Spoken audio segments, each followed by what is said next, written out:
Have you ever looked up at the night sky and wondered what secrets lie beyond the faintest stars? Somewhere out there, in the silent vastness of space, a galaxy spins like a cosmic jewel, a place where reality bends and mysteries lurk in the shadows of swirling starlight.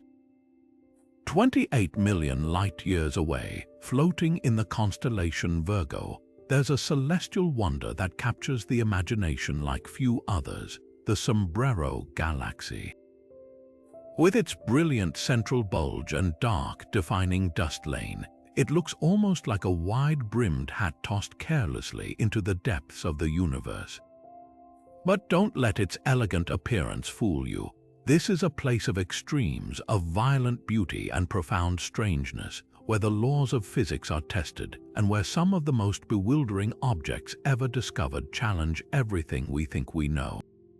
Imagine for a moment a supermassive black hole so colossal that its gravitational pull shapes the entire galaxy around it, or strange, glowing structures that defy explanation, objects that shouldn't exist, yet there they are, shining defiantly against the darkness.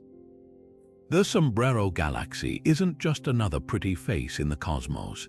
It's a treasure trove of enigmas, a cosmic laboratory where nature conducts experiments on a scale so grand it's almost incomprehensible.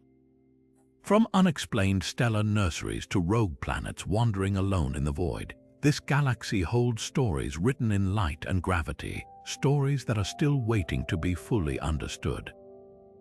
And that's exactly what we're going to explore together. In this video, we're embarking on a journey deep into the heart of the Sombrero Galaxy to uncover 30 of its most astonishing and bizarre objects. Each one is a piece of a larger puzzle, a reminder that the universe is far stranger, far more creative, and infinitely more mysterious than we often dare to imagine. So settle in, open your mind to wonder, and get ready to see the cosmos in a whole new light. What we're about to discover might just change the way you look up at the stars forever. Our journey into the heart of the Sombrero Galaxy begins with its dark, beating heart, a gravitational titan so immense it anchors the entire swirling system. Nestled within that brilliant central bulge is a supermassive black hole, and it is not just any cosmic void. This is a behemoth of almost incomprehensible scale, an object with a mass estimated at 1 billion times that of our own sun. To put that into a perspective our minds can almost grasp, our own Milky Way's central black hole, Sagittarius, a star, is a mere 4 million solar masses. The Sombrero's heart is 250 times more massive. It is a true monster, a gravitational anchor whose presence is felt across every single light year of this stunning galaxy. This black hole's influence is the master sculptor behind the Sombrero's iconic appearance. Its immense gravity is the reason for the galaxy's pronounced glowing central bulge, pulling millions upon millions of stars into a dense, blazing core that shines with the light of countless suns. That dark, crisp dust lane we see, the galaxy's signature brim, is also shaped by this force, warped and contorted into its perfect ring by the relentless pull from the center. This isn't a static picture, it's a dynamic, violent ballet of matter and energy, all choreographed by the invisible giant at its core. But the strangeness doesn't end with its sheer size.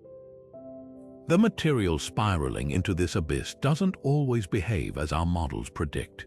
As dust and gas are torn apart and accelerated to near light speed, they form a superheated structure known as an accretion disk. Observations suggest the disk around this particular black hole is not a simple, flat pancake of matter. It appears warped, turbulent, and potentially misaligned, behaving in ways that challenge our fundamental understanding of physics in these most extreme environments. This isn't just a drain, it's a cosmic engine of unimaginable power, and the peculiar nature of its workings is one of the first great mysteries the Sombrero Galaxy presents to us. Yet for all its visible splendor, the stars and the superheated gas we can observe tell only a fraction of the Sombrero's story. The true bulk of this galaxy, the overwhelming majority of its substance, is completely invisible to our telescopes. It is made of a ghostly, unknown material that neither emits nor reflects light, a substance we call dark matter. This mysterious component forms an enormous spherical halo that envelops the entire galaxy, extending far beyond its visible edge.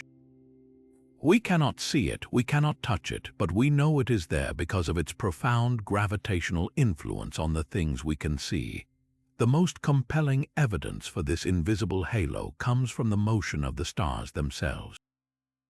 According to the laws of gravity, stars on the outer edges of a galaxy should move more slowly than those closer to the dense center. Much like the outer planets in our solar system orbit the sun more sedately than the inner ones. But when astronomers measured the rotation curve of the Sombrero Galaxy, plotting the orbital speeds of stars against their distance from the center, they found something astonishing and deeply puzzling. The stars far out in the galactic disk were not slowing down. They were whipping around at velocities that should be impossible, moving so fast that the visible mass of the galaxy is utterly incapable of holding onto them. They should have been flung off into intergalactic space long ago.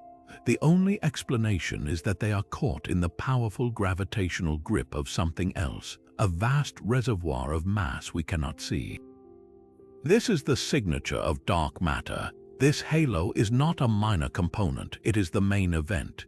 It is believed to account for roughly 90% of the galaxy's total mass, meaning everything we find beautiful and fascinating about the Sombrero. Its brilliant bulge, its sprawling disk of stars, its colossal central black hole, is merely the visible icing on an immense invisible cake.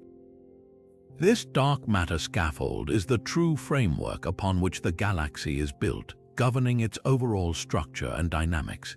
Its gravitational pull is what likely drew in the primordial gas that eventually formed all the stars we see, and it continues to hold the entire majestic structure together against the centrifugal forces trying to tear it apart. The nature of this substance remains one of the greatest unsolved problems in all of modern physics. We know it exists, we can map its distribution by its effects, but we have no idea what it actually is. Is it a sea of exotic, undiscovered particles? Does it involve a modification of the laws of gravity itself?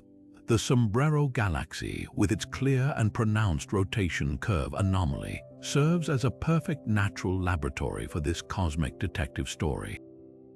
Every star steadfastly maintaining its speed on the outer rim is a silent witness, a clue pointing toward a truth that continues to elude us, hidden in the darkness between the light. Moving inward from the immense invisible halo that defines the galaxy's very existence, we arrive at its most visually striking and perplexing visible feature, that magnificent dark dust lane. This isn't just a simple shadow, it's a colossal ring of cosmic debris, a swirling storm of gas and dust so thick and prominent it looks as though someone took a charcoal pencil and drew a perfect, dramatic line across the galaxy's brilliant face. This ring is the very brim of the Sombrero, and while it creates an iconic silhouette, its existence and perfect form are a profound puzzle in their own right. For a dust lane to be this pronounced and this symmetrically perfect, it must be incredibly rich in the raw materials of star formation, cold molecular gas and dust. Yet, when astronomers went looking for the telltale signatures of this material, they found something bewildering. The lane contains vast, organized complexes of molecular clouds, but they are far colder and more stable than our models suggest they should be. In a region so close to the ferocious energy blasting from the galactic core and the supermassive black hole, this material should be heated, turbulent, and chaotic.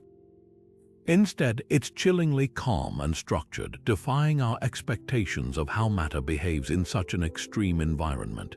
It's like finding a perfectly preserved, tranquil snowbank sitting just outside the blast furnace of a steel mill.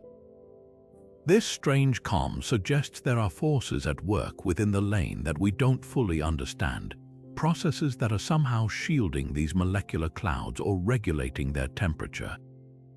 One compelling theory points back to the overwhelming presence of that dark matter halo. Its gravitational influence might be providing a stabilizing framework, preventing the gas from collapsing into stars too quickly or from being violently shredded by the gravitational tides washing through the galaxy. The dust lane, therefore, isn't an isolated feature. It could be a dynamic interface where the visible universe we see and the invisible dark matter scaffold we infer meet and interact in a delicate, hidden dance. The organization of this material is another layer of the mystery. The lane isn't a messy splatter of dust, it's a remarkably well-ordered ring, and this symmetry is notoriously difficult to maintain over cosmic time. Gravitational interactions, the sheer rotation of the galaxy, and internal pressures should have caused this perfect structure to warp, buckle, or dissolve over millions of years. The fact that it hasn't implies an ongoing process is constantly shepherding the dust and gas, keeping it in its precise, circular formation. Some astronomers propose that the galaxy's central bar, a dense structure of stars hidden within the bulge, might be acting as this cosmic shepherd, its gravitational forces funneling material into this stable ring. However, the evidence for such a bar in the sombrero is itself a topic of debate, making the dust lane's pristine condition all the more enigmatic. This ring is far more than a pretty dark accessory. It is a cosmic narrative frozen in time, a record of the galaxy's history. The dust and gas are the leftovers from earlier generations of stars, the ashes and unburned fuel from which new suns will eventually be born. The unusual properties of these clouds suggest that the story of star formation in the Sombrero Galaxy is written by a different set of rules, a unique set of conditions governed by its monstrous black hole and its massive dark matter halo. By studying this mysterious brim, we are not just looking at a shadow, we are reading a complex chapter in the life of a galaxy, a chapter that challenges our understanding of how the universe builds its most beautiful structures. But the serene, almost perfect structure of the Sombrero Galaxy belies a turbulent and violent past, a history written in the absence of something we would fully expect to find. If we shift our gaze from the galaxy's bright center and dark brim to the vast, sparse halo that surrounds it, we stumble upon another profound mystery. Most large galaxies like our own Milky Way are attended by a majestic swarm of ancient star clusters, called globular clusters, which orbit far out in the galactic halo like distant, glittering satellites. These dense balls of hundreds of thousands of stars are some of the oldest structures in the universe, fossils from the earliest era of galaxy formation. And according to all our models, a galaxy as massive and majestic as the Sombrero should be surrounded by a small army of them, perhaps several hundred. Yet when astronomers count them, the number is startlingly low. The Sombrero Galaxy possesses only a fraction of the globular clusters it should. It's as if a grand royal court has been established, but all the attending nobles have inexplicably vanished. This absence is a glaring anomaly that points to a dramatic and catastrophic event in the galaxy's history. One of the leading theories suggests that the Sombrero Galaxy we see today is not the original galaxy. It may be the product of a colossal merger, the violent collision and assimilation of two large galaxies billions of years ago. During such a chaotic event, the delicate gravitational ballet that governs these orbiting clusters would have been utterly shattered.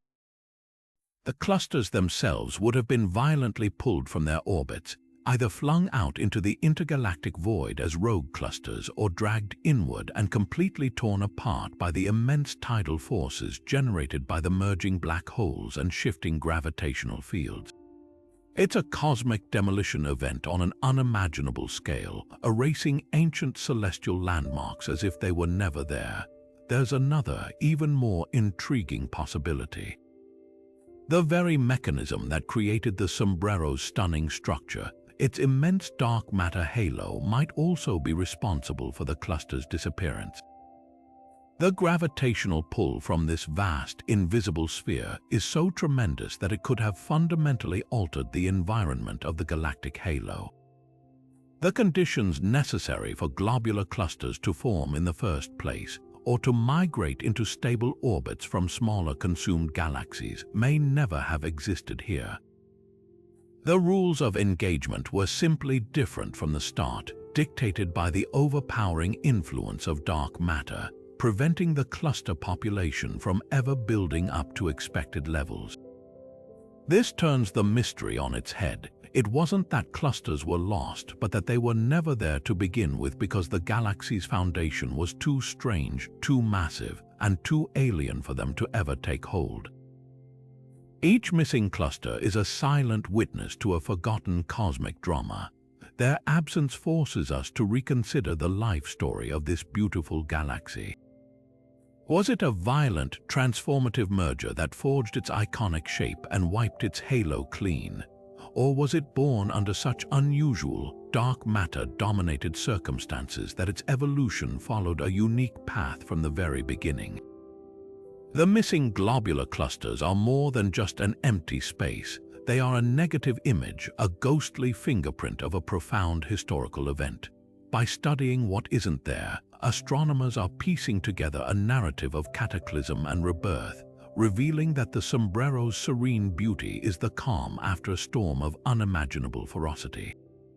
And while the ghostly absence of ancient star clusters tells a story of the past, another, far more energetic phenomenon is unfolding in the present, scattered like brilliant, flashing beacons across the galaxy.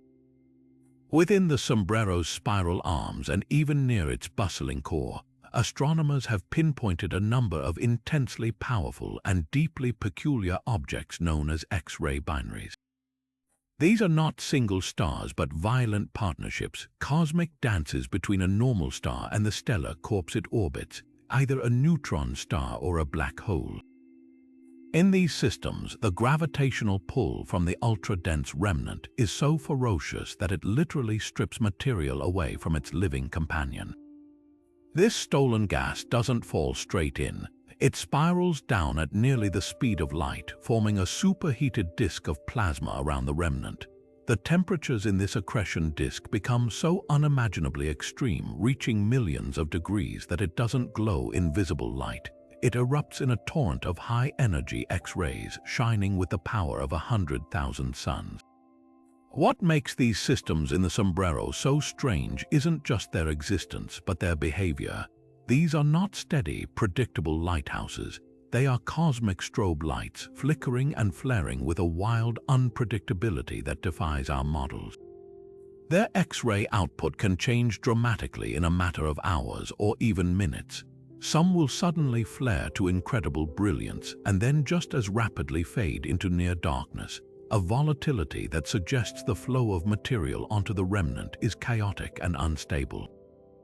It's a feeding frenzy, a storm of matter and energy that we are only beginning to comprehend. For astronomers, monitoring these fluctuations is like trying to understand the heart of a hurricane by watching the random flashing of lightning within it. The root of this strangeness likely lies in the intricate physics of the accretion process itself.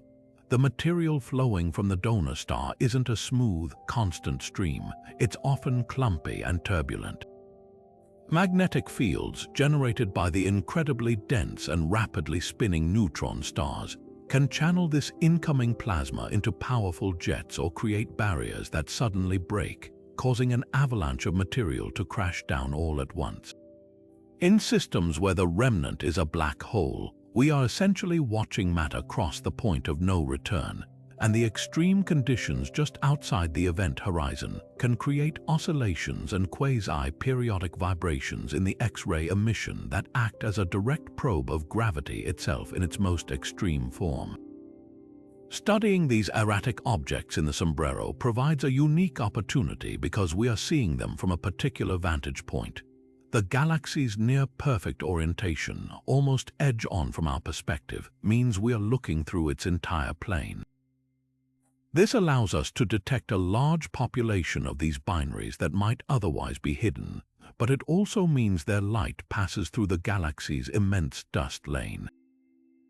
This interstellar dust can absorb and scatter the lower-energy X-rays, subtly altering the signal we receive and adding another layer of complexity to deciphering their true nature.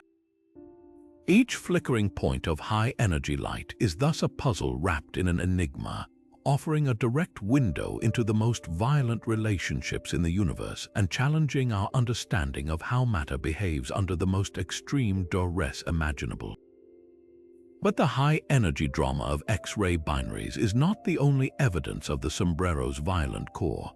Some of the most compelling and bizarre objects in this galaxy aren't trapped in furious orbits. They are solitary exiles streaking outward on one-way trips into the emptiness of intergalactic space. These are hypervelocity stars, and their very existence is a direct challenge to our understanding of stellar motion. Normal stars move according to the gentle, predictable rhythms of galactic rotation, tracing orderly paths around the gravitational center of their home. Hypervelocity stars break all the rules. They are cosmic cannonballs traveling at speeds so immense, often exceeding 1 million miles per hour, that they have achieved escape velocity from the galaxy itself. They are not orbiting, they are fleeing, destined to leave the Sombrero Galaxy behind forever.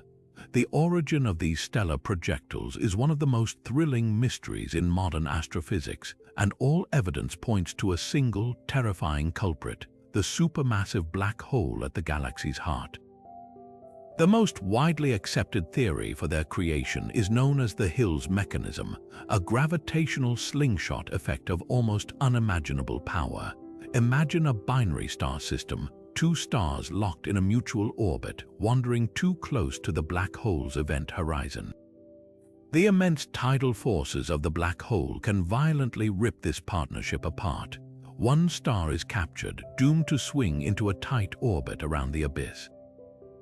The other, in a transaction that trades a partner for unimaginable speed, is given a tremendous gravitational kick and flung outward at a significant fraction of the speed of light. It's a cosmic game of pinball where the flipper is a billion solar mass monster and the payoff is a star ejected from its home galaxy. Discovering these stars in the Sombrero is particularly significant because of the galaxy's unique structure. Its brilliant, dense bulge provides the perfect environment for such dramatic interactions to occur, and its relative proximity to us allows astronomers to precisely measure the radial velocities of individual stars. Confirming a star as a true hypervelocity exile requires painstaking observation to separate its incredible speed from the general motion of the galaxy's population. Each one identified is like finding a single, specific bullet fired from a cannon in a massive fireworks display, a testament to both the power of the central black hole and the precision of modern astronomy. The journey of these stars is a lonely one. Once ejected, they travel through the halo and then into the vast, frigid nothingness between galaxies. They become interstellar, or more accurately, intergalactic travelers, their light slowly dimming as they leave all other matter behind. They carry with them the chemical signature of the Sombrero's core, acting as silent ambassadors or perhaps refugees from the most extreme environment a star can experience. Their trajectories are fossil records of that violent ejection event, and by tracing their paths backward, astronomers can potentially map the history of activity and the gravitational landscape around the central black hole millions of years ago. Yet, the hypervelocity star story might have an even stranger twist. While the black hole slingshot is the leading theory, some of these incredibly fast-moving stars have been found in regions or with properties that don't perfectly align with this model. This has led to alternative, albeit more speculative, proposals. Could some of these stars be the remnants of a small dwarf galaxy that was torn apart and absorbed by the Sombrero long ago, with its stars scattered and accelerated by the collision? Or perhaps they are not true ejectees from the core, but stars that have been accelerated by a different yet undiscovered mechanism within the galaxy's disk.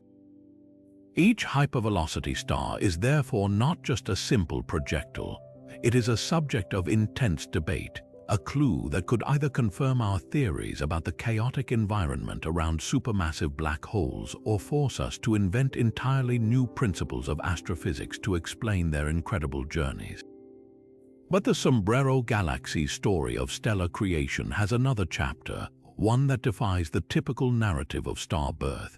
While the dense, dark dust lane circling its center seems like the perfect stellar nursery, active, vigorous star formation isn't happening there as we might expect.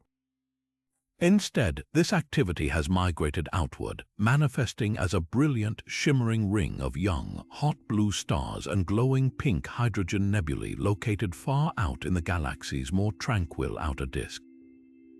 This is not a random smattering of new suns, it's a strikingly well-defined, coherent ring of creation, a celestial hula hoop of stellar birth that presents a beautiful and puzzling contradiction. Why would a galaxy concentrate its star-making efforts in this specific, isolated band in its suburbs, rather than in the gas-rich downtown of its central dust lane? The answer appears to lie in a phenomenon known as a resonance ring, a pattern triggered by a hidden architect within the galaxy's structure. Most spiral galaxies, including our own Milky Way, contain a central bar, an elongated, dense concentration of stars that rotates like a solid object through the galactic core. While the Sombrero's prominent bulge makes its bar difficult to directly observe, its gravitational influence is written plainly in the effects it has on the galaxy around it. As this bar rotates, it creates stable gravitational resonance patterns throughout the disk, much like rhythmically pushing a child on a swing at just the right intervals to build momentum. These resonances are specific distances from the center where the gravitational tug from the bar aligns perfectly with the natural orbital period of the gas and dust in the disk. At these resonant points, something extraordinary happens. The gravitational forces don't just nudge the material, they pile it up. Gas clouds moving inward from the outer galaxy slow down as they encounter this resonance, while clouds moving outward from the center speed up. The result is a cosmic traffic jam, a gathering of immense quantities of raw material into a dense, narrow ring. This concentrated pile-up is the primary trigger for the star formation we see. The molecular clouds within the ring are compressed to their breaking point, reaching the critical densities needed to collapse under their own gravity and ignite new stars. The ring, therefore, is not a random location. It is a predetermined zone of construction, a place where the galaxy's own internal dynamics have decided that star birth shall occur. This process elegantly explains the strange tranquility of the inner dust lane. The bar's resonance is effectively stealing the star-forming fuel from the center and funneling it outward to this specific ring. The gas and dust in the inner regions are being organized and shepherded rather than being allowed to collapse chaotically. This creates a fascinating dichotomy, a central region that is rich in the ingredients for stars but mysteriously quiet, and a distant ring where those ingredients have been delivered and are now bursting into brilliant stellar life. The Sombrero's structure is not static. It is a dynamic engine with the rotating bar acting as a pump that regulates the flow of material and dictates the where and when of cosmic creation. The presence and precise location of this ring serve as a powerful diagnostic tool for astronomers. By measuring its radius, they can indirectly infer the properties of the unseen bar, its length, mass, and rotational speed. That is orchestrating the entire show from behind the scene. Furthermore, the intensity of the star formation within the ring tells a story about the galaxy's gas supply and evolutionary history. A bright, vigorous ring suggests a recent influx of gas, perhaps from a minor merger with a smaller galaxy, providing a fresh fuel source for the bar to organize and compress. The Sombrero Ring of Fire is more than just a beautiful feature. It is a direct manifestation of the hidden gravitational skeleton of the galaxy, a luminous signature of the powerful, invisible forces that shape its evolution and determine its destiny. Yet the serene ballet of star formation in the outer ring and the frantic escape of hypervelocity stars are not the only testaments to the immense power radiating from the galaxy's core. If we shift our gaze from the realm of visible light and into the invisible spectrum of radio waves, the Sombrero Galaxy reveals one of its most colossal and perplexing features. Stretching far beyond the beautiful optical disk like a pair of ghostly cosmic balloons are enormous structures known as radio lobes. These are vast reservoirs of energy, colossal bubbles of magnetized plasma that extend hundreds of thousands of light years into the intergalactic void, dwarfing the visible galaxy itself. They are the lingering echo of a past cataclysm, a direct product of the supermassive black hole's most violent outbursts, yet their precise nature and the story they tell are deeply puzzling. These lobes are created by jets twin, focused beams of particles and magnetic fields that are shot out at nearly the speed of light from the poles of the accretion disk surrounding the central black hole. This is the black hole's way of violently rejecting material it cannot consume, an immense release of energy that acts as a cosmic pressure valve. For millions of years, these jets have pumped energy and matter outward, inflating these massive cavities in the thin gas that exists between galaxies. What we see in radio telescopes is the synchrotron radiation emitted by electrons spiraling at relativistic speeds through the magnetic fields trapped within these lobes, a faint but undeniable signature of this ancient fury.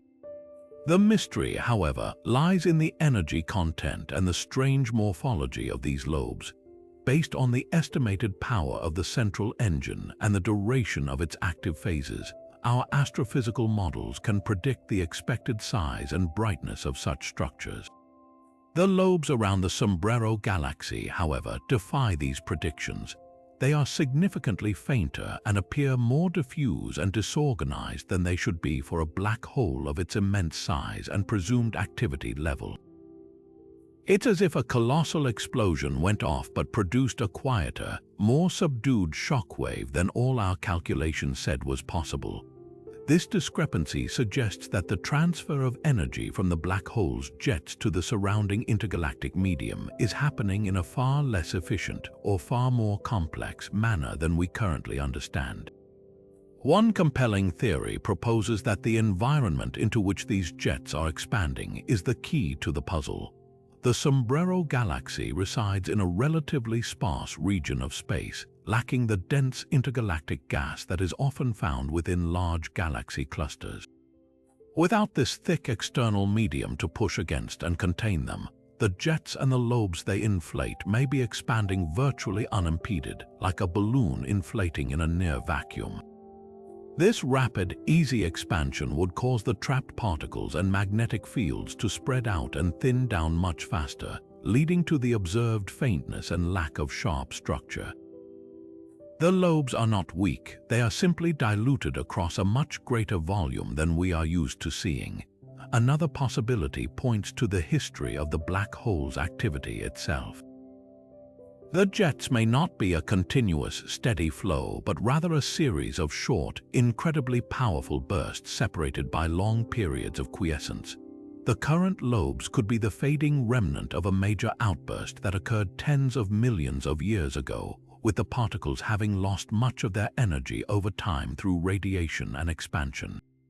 We could be seeing the ghost of a past eruption, a magnificent but decaying structure that our models struggle to date and reconcile with the current, quieter state of the central engine.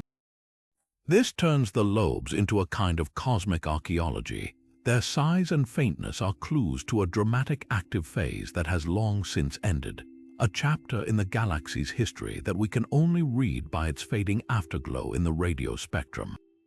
Understanding these enigmatic structures is crucial because they represent a primary feedback mechanism in galactic evolution.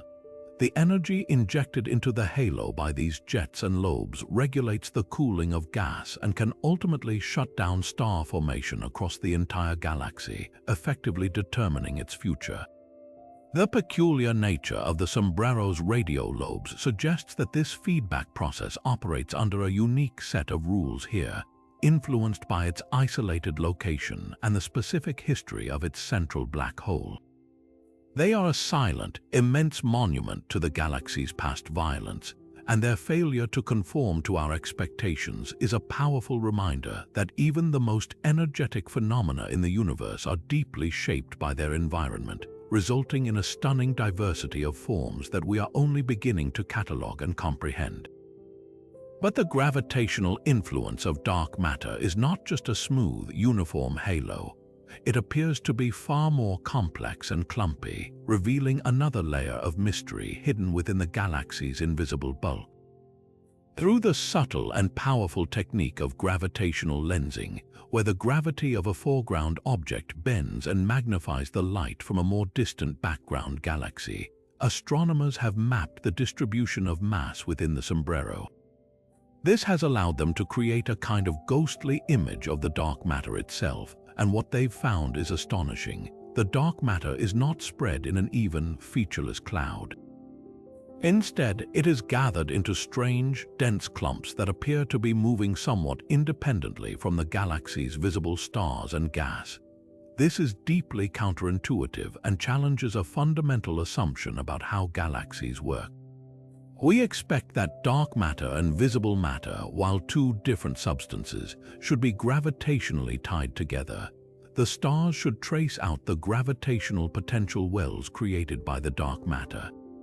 It should be a synchronized dance, but the observations suggest something else, a slight disconnect, as if the dark matter clumps are drifting through the visible galaxy like silent, massive icebergs in a sea of stars, following their own mysterious currents. This implies that the interactions within the dark matter itself are far more complex than the simple gravitational pull we've always assumed.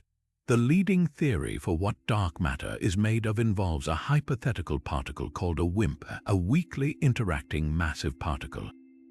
As the name implies, these particles would interact with each other and with normal matter only through gravity and the weak nuclear force, making them incredibly difficult to detect.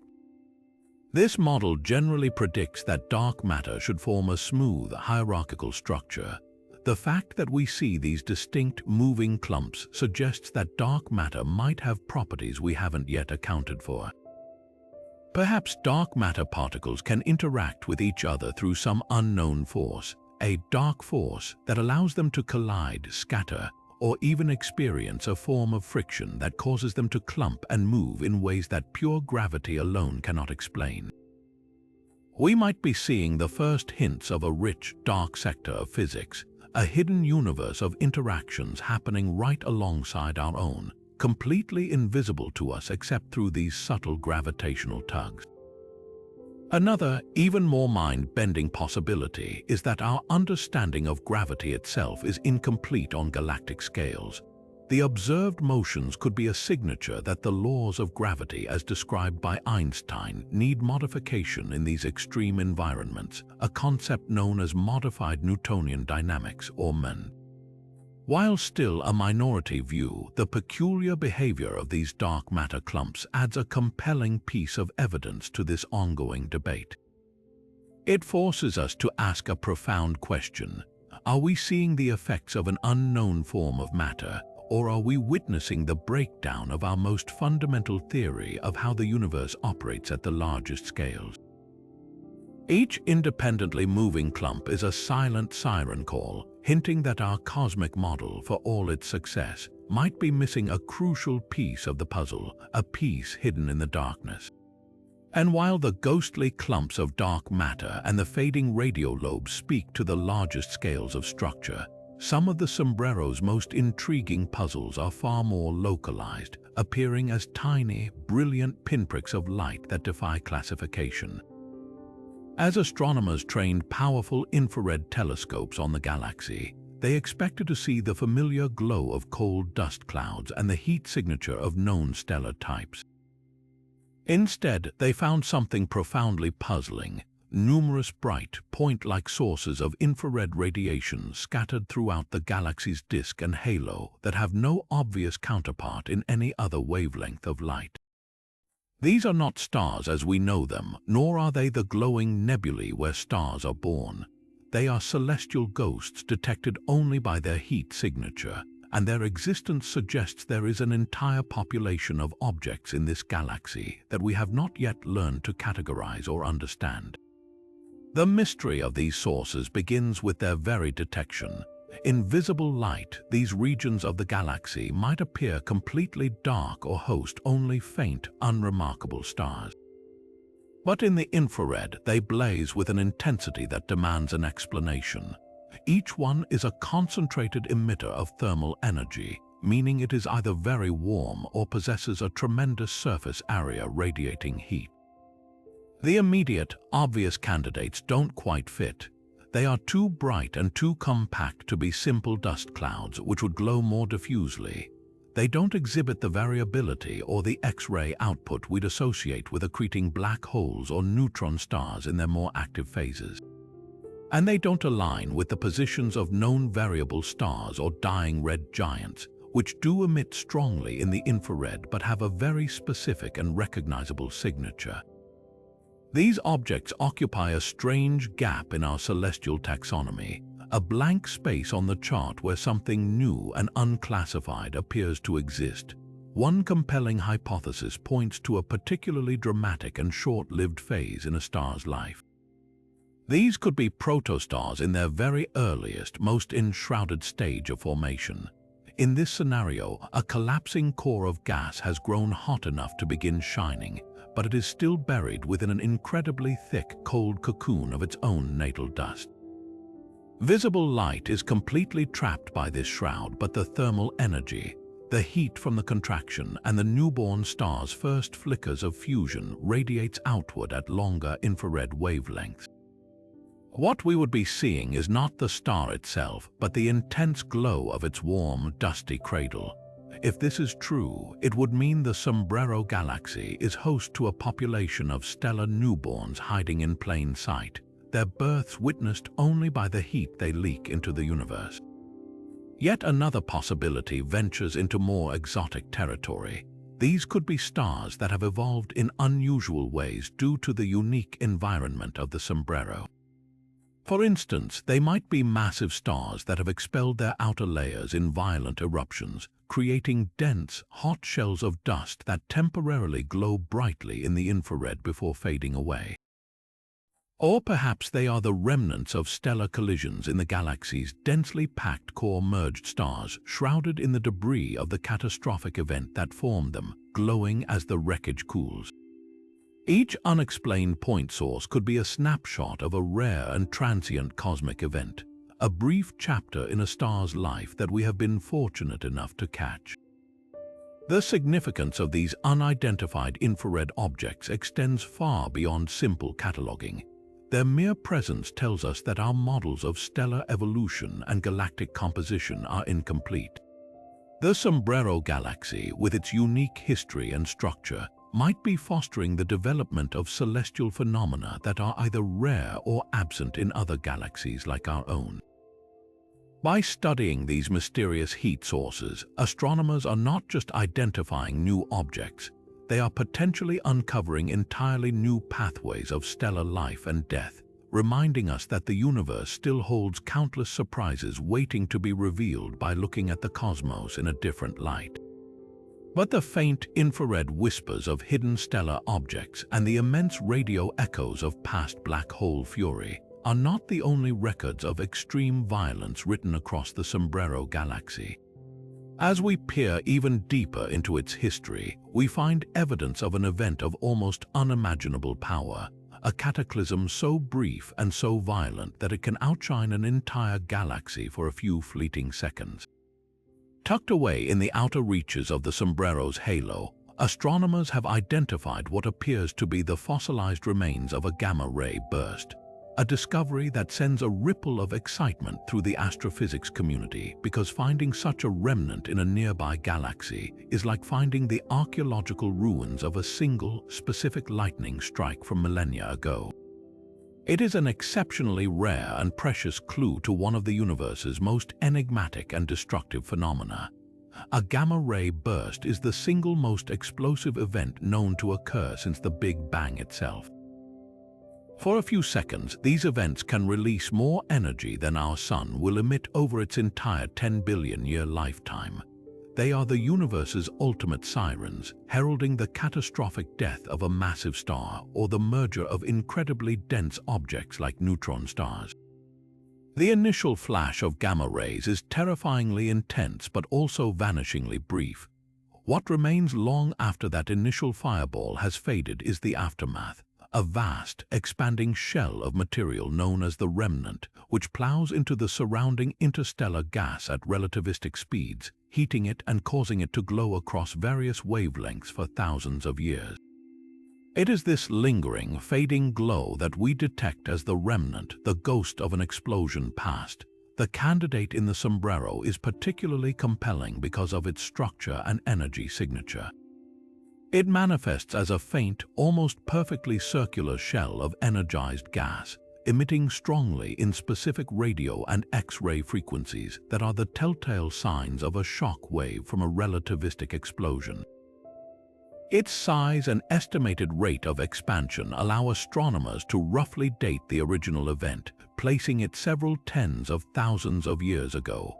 The sheer scale of this structure is humbling.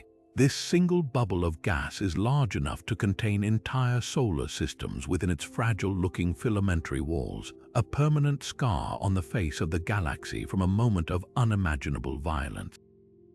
Confirming this as a true gamma-ray burst remnant is incredibly difficult and hinges on ruling out all other possible explanations. Could it be the much larger remnant of a standard supernova? The energy required to create a structure of this size and velocity is far greater than even the most powerful supernova can typically muster. Is it simply a foreground object within our own galaxy that happens to lie in the same line of sight? Detailed measurements of its motion show it is definitively anchored to the sombrero, moving with the galaxy's own rotation. The balance of evidence increasingly points to this being the real deal, a relic from a day when a star in the Sombrero Galaxy died in the most spectacular fashion possible. The implications of this discovery are profound. If confirmed, it provides a unique local laboratory for studying the long-term effects of these monstrous explosions. We can observe the chemistry of the remnant, seeing how it has seeded the surrounding space with heavy elements forged in the heart of the dying star and during the explosion itself. We can study the physics of its shock wave in exquisite detail, learning how such incredible energy is transferred to and dissipates into the galactic environment. Most importantly, it gives us a point of reference for understanding the thousands of other gamma-ray bursts we see flashing in the distant early universe.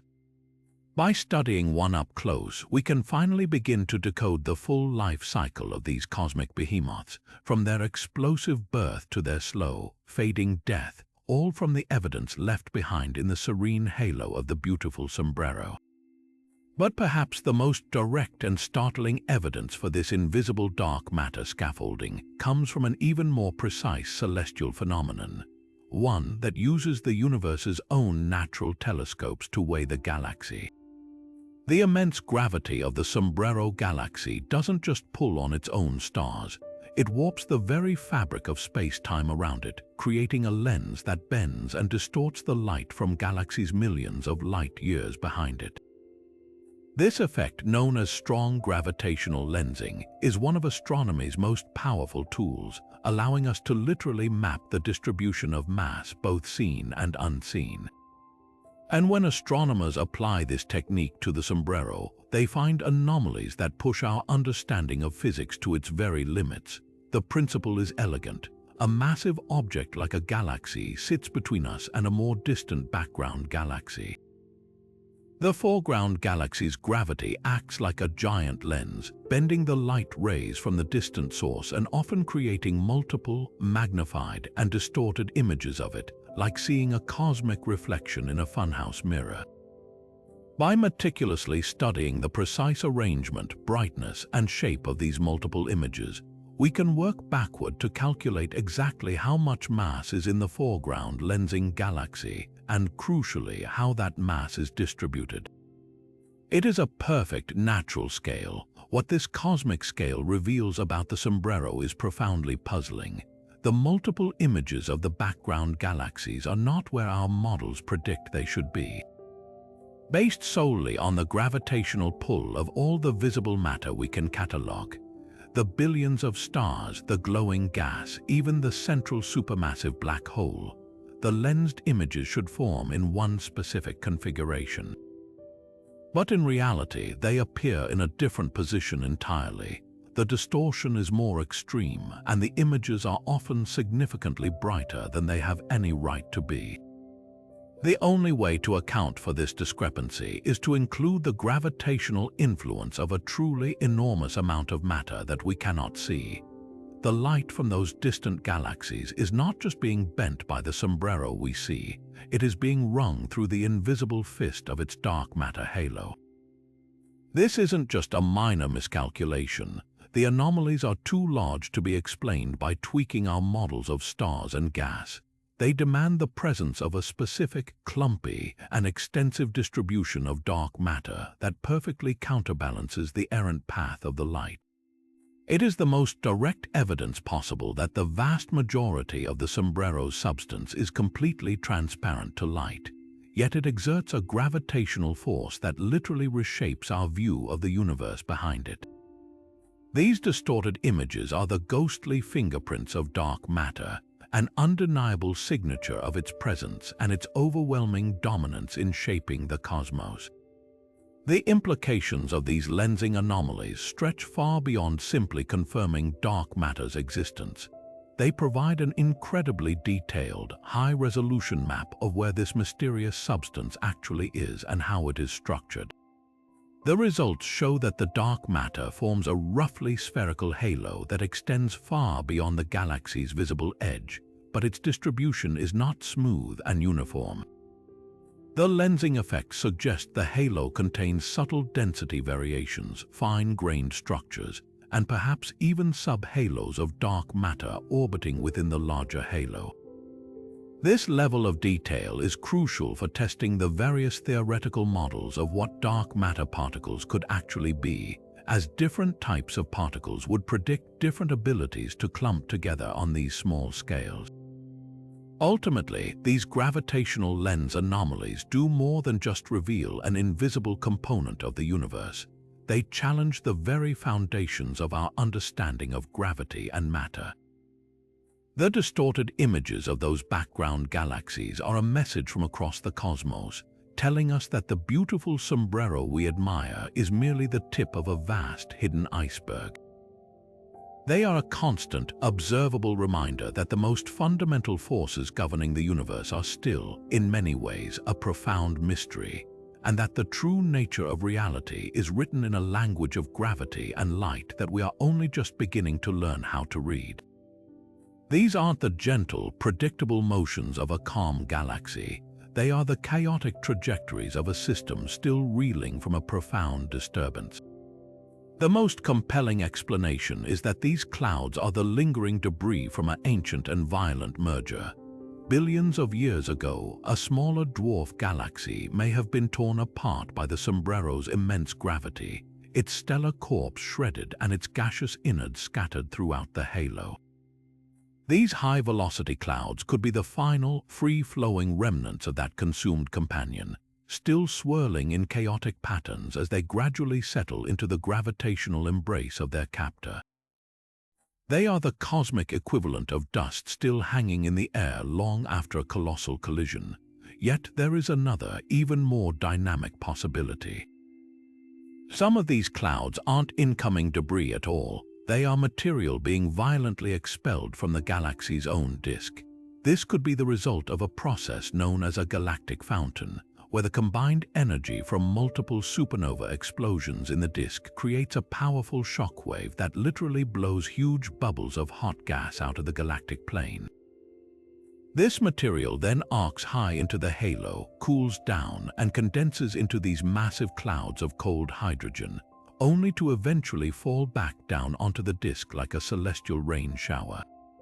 It's a vital feedback mechanism, a way for the galaxy to recycle its material and regulate its own star formation. However, the velocities observed in some of the Sombrero's clouds are so extreme that they push the limits of this fountain model. This suggests an even more powerful engine might be at work, the central supermassive black hole. During its active phases, the black hole's jets and radiation could produce galaxy-wide winds, a torrent of energy powerful enough to sweep up immense volumes of gas from the disk and hurl them out into the halo at incredible speeds. These clouds would then be the smoking gun of past black hole activity, fossilized evidence of an era when the galaxy's core was a raging quasar, capable of shaping its entire environment. Their current position and motion would allow us to essentially wind the clock backward, piecing together the timing and ferocity of those ancient outbursts. Studying these wandering clouds is like taking a core sample of the galaxy's ecosystem. Their chemical composition tells a story of their origin. Clouds rich in heavy elements, the metals forged in stellar furnaces, likely originated from within the Sombrero's own disk. In contrast, clouds that are pristine, composed almost entirely of primordial hydrogen and helium, are strong candidates for being true intergalactic intruders, leftover building blocks from the early universe that are only now being accreted.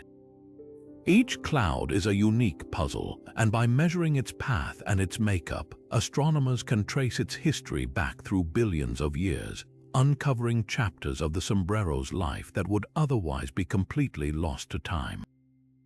Hidden within the swirling arms and dense core of the Sombrero Galaxy, astronomers have pinpointed a handful of spots that shine with an impossible brilliance. These are not the familiar, if volatile, X-ray binaries we discussed earlier. These are something else entirely. They are known as ultra-luminous X-ray sources, or ULCs, and they present a paradox that strikes at the very heart of our understanding of physics. Each one is a tiny point of light, yet it blazes with the power of millions of suns, pouring out staggering amounts of energy exclusively in the high-frequency X-ray part of the spectrum. Their sheer brightness is the problem. According to a fundamental principle in astrophysics known as the Eddington limit, there is a maximum luminosity that an object of a given mass can achieve. It's a cosmic balancing act between the outward pressure of radiation and the inward pull of gravity. If an object tries to shine too brightly, the radiation pressure would literally blow it apart. For a ULX to be as luminous as they are and still be a stable object, our current models say they would have to be powered by accreting black holes weighing several hundred to several thousand times the mass of our Sun. The problem is, according to everything we thought we knew, black holes in that specific mass range, so-called intermediate mass black holes, shouldn't really exist. This is the great ULX dilemma. We have well-established categories for stellar mass black holes, the remnants of giant stars, which are typically up to about 100 solar masses. And we know about the supermassive black holes that anchor galactic centers, weighing millions or billions of solar masses. The gap between them has been a perplexing void. Intermediate mass black holes have been the missing link, a theoretical prediction that has been notoriously difficult to confirm. The ULXs in the Sombrero Galaxy are among the strongest candidates we have. Their incredible X-ray output suggests an engine far more powerful than any stellar mass black hole could possibly sustain without violating the laws of physics. If these objects are indeed intermediate mass black holes, they would solve a colossal mystery, finally revealing the elusive seeds that must grow into the supermassive monsters we see at the centers of galaxies. They would be the middle children of the cosmic family, finally stepping out of the shadows. But the story gets even stranger because the intermediate mass black hole explanation, while compelling, is not the only possibility on the table. Some of these ULXs exhibit behaviors so bizarre that they have forced astronomers to consider even more exotic explanations. A few of them pulse. They flicker with a regular, rapid rhythm, a telltale signature of a spinning neutron star, the incredibly dense, city-sized corpse of a star that was not quite massive enough to collapse into a black hole. This is a profound complication. A neutron star has a hard upper limit to how bright it can possibly be, a limit defined by its own mass and the strength of its magnetic field. For a pulsing ULX to be both a neutron star and as bright as it must be breaking the Eddington limit. It must be doing the impossible, shining beyond the point where it should tear itself apart. This has led to a fascinating and radical idea. Perhaps our understanding of how accretion works is incomplete. Maybe in these extreme environments, the geometry of the inflowing matter is the key.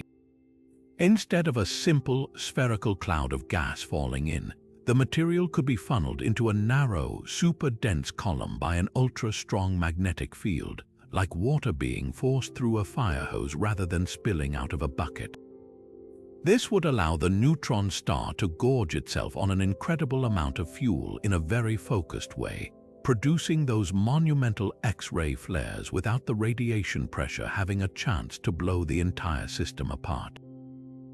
We would be witnessing a stellar remnant on a cosmic sugar rush, consuming matter at a rate so extreme it defies the standard rules of physics.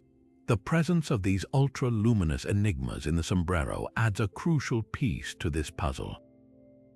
The galaxy's unique environment, its rich gas content, its stable resonance ring, and the influence of its dark matter halo might provide the perfect conditions for creating and sustaining such extraordinary objects. Whether they are the long-sought intermediate mass black holes or neutron stars operating in a never-before-seen regime, their very existence forces us to rewrite the textbooks. They are not merely points of light, they are extreme physics laboratories testing our theories under conditions we cannot possibly recreate on Earth. Each one is a beacon challenging us to look deeper and think bigger, reminding us that the universe always has a way of being far more inventive than we are. After exploring the violent jets and fading radio lobes, we encounter a far more subtle but equally baffling force woven throughout the Sombrero's structure, its magnetic field. When we think of magnetism in space, we might picture the simple pull of a bar magnet, but in a galaxy, magnetic fields are vast, invisible architectures that can shape the fate of gas and the birth of stars. Through meticulous radio observations, astronomers have mapped the Sombrero's magnetic field, and what they found was not the expected chaotic tangle of forces but an astonishingly organized and pervasive pattern. This large-scale order is one of the strongest and most uniform ever detected in a spiral galaxy, and its very existence presents a serious challenge to our theories of how such fields are generated and sustained.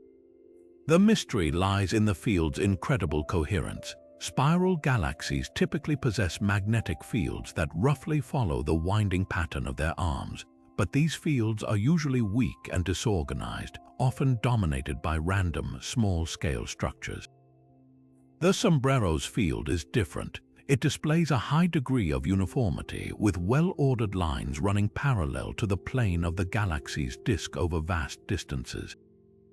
This level of organization is unexpected because the natural motions within a spinning galaxy, the turbulence of gas clouds, the explosions of supernova, the sheer differential rotation, should stretch, twist, and tangle any large-scale magnetic field, tearing apart its coherence over a relatively short cosmic timescale.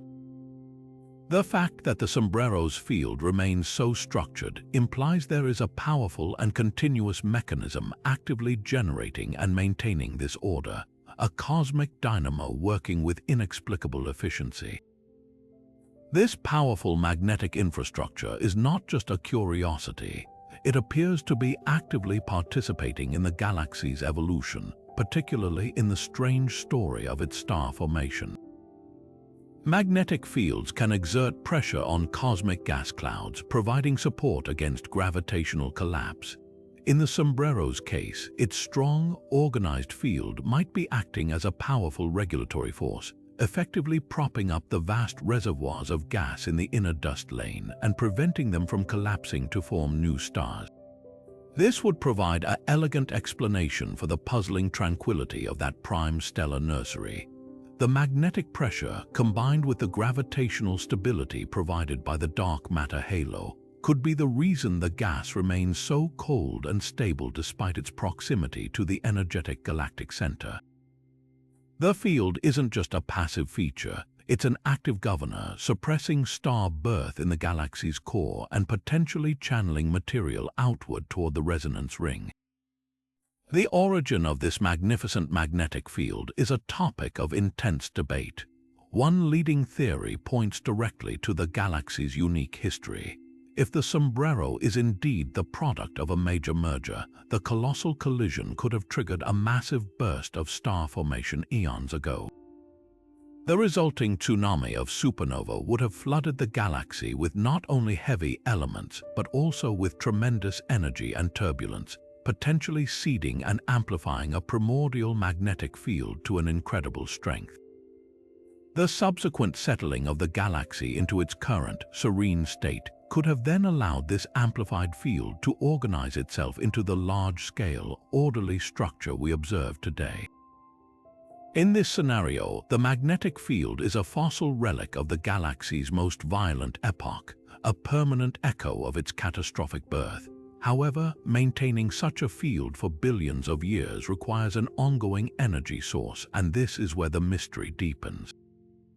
The ordered rotation of the galaxy itself, through a process known as an alpha-omega dynamo, is the usual suspect for sustaining large-scale magnetic fields. But the efficiency of this dynamo in the Sombrero seems extraordinarily high.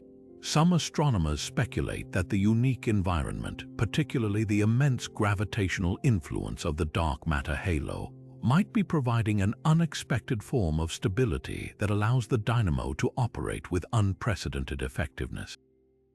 The invisible hand of dark matter could be subtly influencing the motions of the ionized gas, the fuel for the dynamo, allowing it to generate magnetic energy in a more coherent and sustained manner than is possible in other galaxies. The Sombrero's magnetic field, therefore, might not be a solitary wonder but part of a deeper, hidden relationship between the visible universe we see and the dark matter we can only infer. Wrapping around the majestic disk of the Sombrero Galaxy, almost like faint cosmic scars, are ethereal ribbons of starlight known as stellar streams.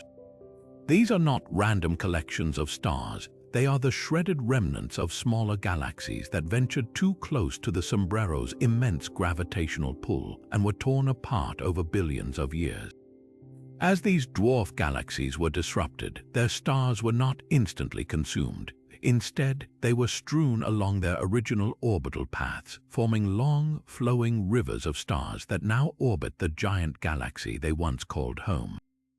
The presence of these streams is a common prediction of our model of galaxy formation, which posits that large galaxies grow by cannibalizing smaller ones. The Sombrero, with its immense dark matter halo, should be a prime example of this, a cosmic predator with the archaeological evidence of its past meals still visible in its halo. Yet, when astronomers analyze these particular streams in detail, they uncover a mystery that challenges this straightforward narrative. By dissecting the light from these stars with powerful spectrographs, they can determine their chemical composition, a celestial fingerprint that reveals their origin.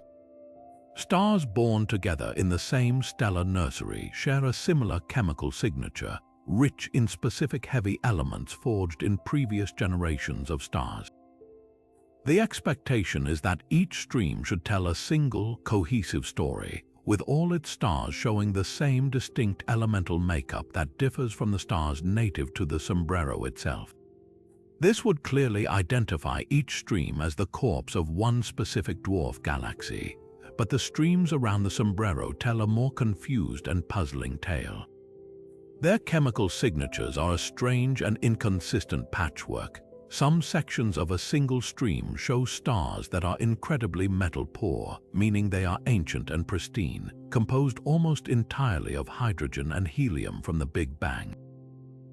This is the expected signature of a very old, small dwarf galaxy that never had much star formation to create heavier elements.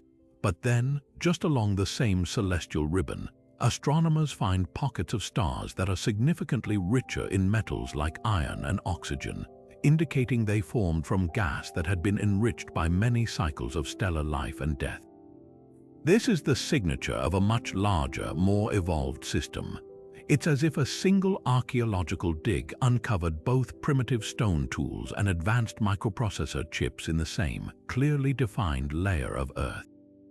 The two stories are incompatible. They cannot come from the same source.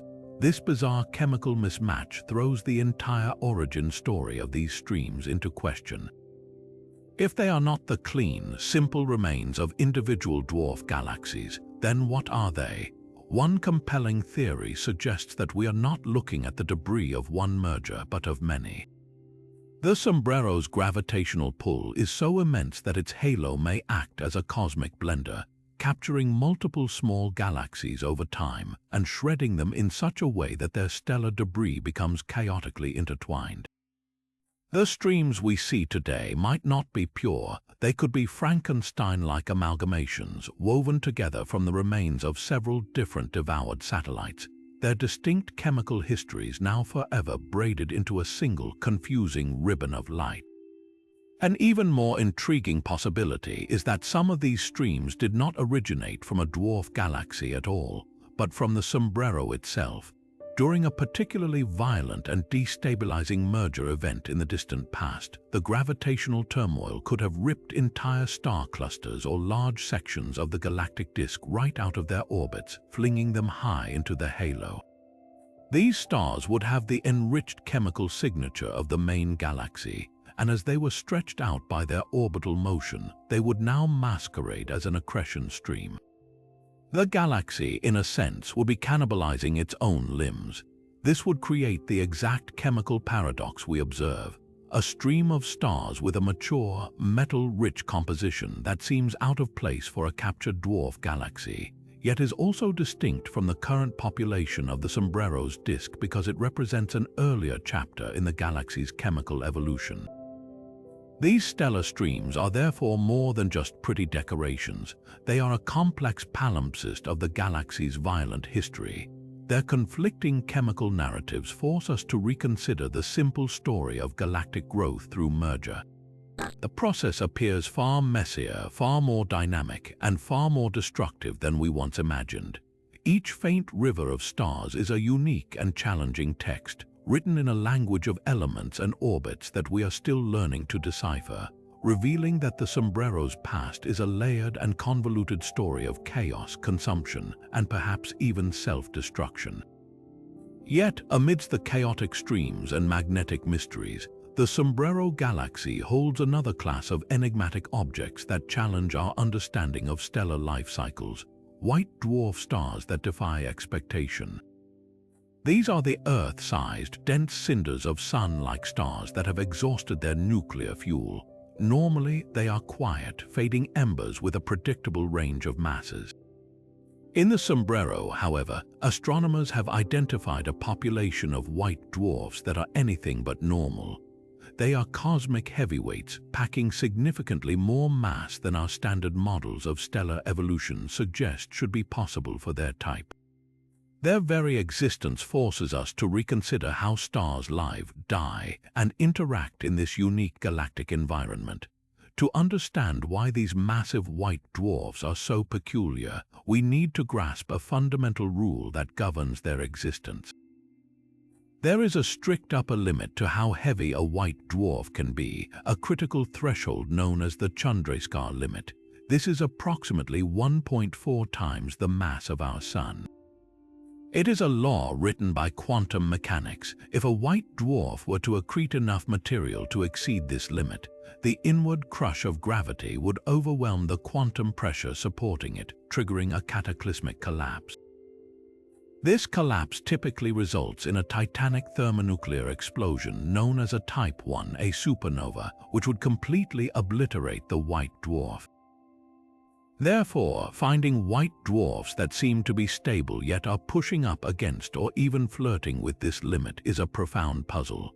It suggests that either our measurement of their mass is somehow flawed, or that these objects have found a way to exist in a state that defies one of astrophysics' most established principles. The most compelling explanation for these supermassive cinders points to a violent and dramatic history far removed from the solitary death of a single star. A lone star, by the natural processes of fusion and mass loss in its final stages, simply cannot produce a white dwarf this heavy. The leading theory is that these objects are the product of stellar mergers. Imagine two smaller white dwarfs locked in a close gravitational dance, slowly losing energy through gravitational waves. Over eons, their orbits decay until they finally spiral into each other and collide. If their combined mass remains below the Chandrasekhar limit, they could merge into a single, more massive white dwarf instead of instantly detonating. This merged object would then be a stable, yet unusually heavy stellar remnant. The Sombrero Galaxy, with its dense core and complex history of interactions, provides the perfect stellar environment for such dramatic cosmic dances to reach their violent conclusion. There is, however, an even more exotic possibility. Some of these massive white dwarfs might not be the product of a merger at all, but the remnant of a single, incredibly massive star that somehow managed to avoid a supernova explosion altogether. This would require a star to shed a tremendous amount of mass in a very specific and controlled way during its death throes, leaving behind a core that is far heavier than usual. The processes that could allow for this are poorly understood and would represent a previously unknown pathway for stellar death. If confirmed, it would mean our charts of how stars evolve and die are missing a crucial branch, an alternative route that only becomes common under the unique conditions found in galaxies like the Sombrero. The significance of these objects extends far beyond their own bizarre nature. White dwarfs are cosmic clocks. Their predictable cooling rates allow astronomers to estimate the ages of stellar populations. The presence of unexpectedly massive white dwarfs, which cool at a different rate, could subtly skew our understanding of the timeline of the Sombrero Galaxy's evolution.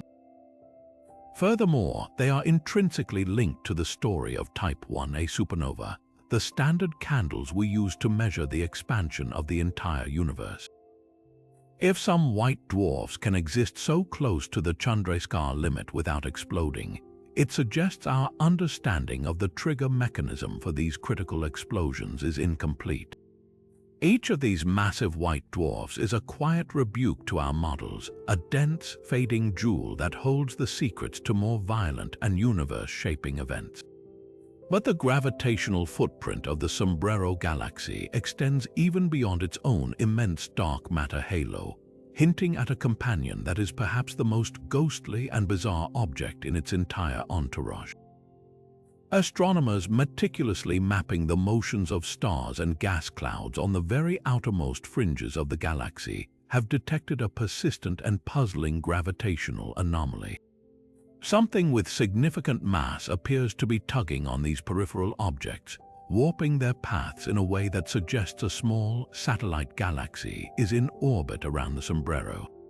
The strange part is that when they point every available telescope at that exact region of space, they find nothing. No faint smudge of starlight, no cluster of glowing gas, not even a subtle gathering of infrared heat. There is a gravitational signal without any visible source, a pull with no pusher. This has led to a truly extraordinary hypothesis. The Sombrero Galaxy may be accompanied by a pure dark galaxy, a celestial object made almost entirely of dark matter. The concept of a dark galaxy is a radical one, challenging the very definition of what a galaxy is. Our standard model holds that galaxies are islands of stars, born from clouds of gas that collapse under the influence of their own dark matter halos. The dark matter provides the gravitational scaffolding, and the visible matter, the stars and gas, is the beautiful, luminous structure built upon it. A dark galaxy turns this idea on its head. It proposes that in the early universe, some clouds of dark matter may have gathered without pulling in enough regular baryonic matter to ever form stars. These would be failed galaxies, ghost islands of pure potential, drifting through the cosmos unseen, their presence detectable only by the subtle way they bend the space around them. The evidence for such an object near the Sombrero is circumstantial but compelling. The gravitational perturbation is consistent with a satellite roughly the mass of the Small Magellanic Cloud, one of the Milky Way's most prominent dwarf galaxy companions. Yet, deep imaging surveys that can detect even the most ultra-faint, star-poor dwarfs have come up completely empty. This absence is itself a powerful clue. If this were a normal dwarf galaxy that had simply been stripped of its stars by tidal interactions, we would expect to see at least some scattered remnants, a faint stream of stars marking its grave. The complete lack of any stellar debris suggests this object never had stars to lose in the first place. It may have always been dark. The existence of a dark galaxy would be a landmark discovery, forcing a major revision of our theories of structure formation in the universe.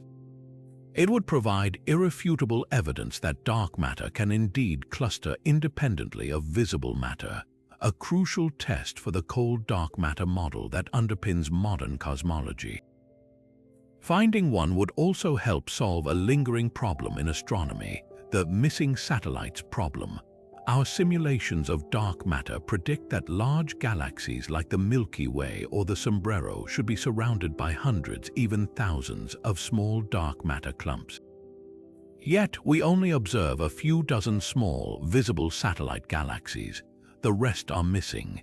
The Sombrero's ghostly companion could be the first direct evidence of that predicted population of pure dark matter subhalos, the invisible backbone of the cosmic web finally revealing itself. Of course, extraordinary claims require extraordinary evidence, and the dark galaxy candidate remains just that, a candidate. Skeptics propose alternative explanations. The gravitational anomaly could be caused by a chance alignment with a more distant galaxy cluster whose mass is warping space in the background, though precise measurements make this unlikely. Or it could be a temporary ripple in the Sombrero's own extended halo, a clump of dark matter that hasn't yet settled into a smooth distribution. But the persistence of the signal makes these alternatives increasingly difficult to sustain. The hunt is now on to confirm this phantom object's existence through even more sensitive gravitational lensing studies, searching for the telltale distortion it would imprint on the light of galaxies billions of light-years behind it. We may be on the verge of discovering not just a new object, but an entirely new class of celestial being, a shadowy companion to one of the universe's most iconic galaxies. And just when we thought the galaxy's secrets were tied to the grand and the massive, the Sombrero throws us another curveball, one that plays out on the smallest of cosmic scales, yet speaks to the presence of objects we never knew were there. Peering into its dense central bulge, astronomers have catalogued a series of bizarre and fleeting flashes known as microlensing events. The principle behind them is elegant. When a compact, dark object like a planet, a brown dwarf, or even a black hole passes directly between us and a distant background star, its gravity acts as a tiny lens. It bends and focuses the background star's light, causing that star to temporarily brighten in a very specific, predictable way before fading back to normal. It's a celestial magnifying glass, and it's one of the most powerful tools we have for finding invisible matter. But in the Sombrero, these events are not behaving as they should. Many of them display patterns of brightening and duration that simply don't match any known category of object within our established cosmic inventory. The typical suspects for causing such an event are well understood. A Jupiter-sized planet would create a very short, sharp spike in brightness. A failed star known as a brown dwarf would cause a longer, more pronounced event. A solitary stellar mass black hole would create a longer, smoother brightening, but the events recorded in the Sombrero often fall into an awkward, unexplained middle ground. Their light curves are distorted, their durations are anomalously long or short, and their symmetry is often off. It's as if we're seeing the recognizable shadow of a familiar animal, but the silhouette is all wrong. The legs are too many, the head is misshapen. These are not just failed detections, they are clear, high-quality signals that are actively defying classification, pointing to the existence of a whole population of celestial bodies that we have no name for. One tantalizing possibility is that we are detecting a vast swarm of rogue planets, worlds untethered from any star, drifting alone through the eternal night of interstellar space. Our own galaxy is thought to be filled with such nomads, but the sheer number and peculiar mass range suggested by these Sombrero events are staggering. They hint at billions of these free-floating worlds, with masses ranging from smaller than Mars to larger than Jupiter. The mystery deepens when we consider how they got there. Some could have been flung out of their native solar systems by gravitational interactions during the galaxy's violent past, but the numbers required suggest a more dramatic origin story.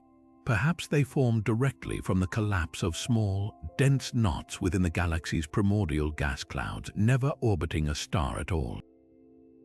They would be a true population of orphans born from chaos and destined to wander forever. But rogue planets alone may not explain the most anomalous signals. Some events suggest the lensing object is far more substantial, yet not dense enough to be a standard black hole.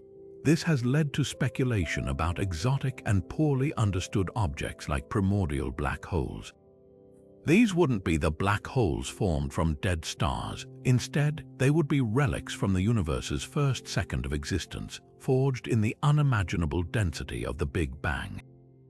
They could theoretically exist in any mass range, from smaller than a pebble to larger than a star.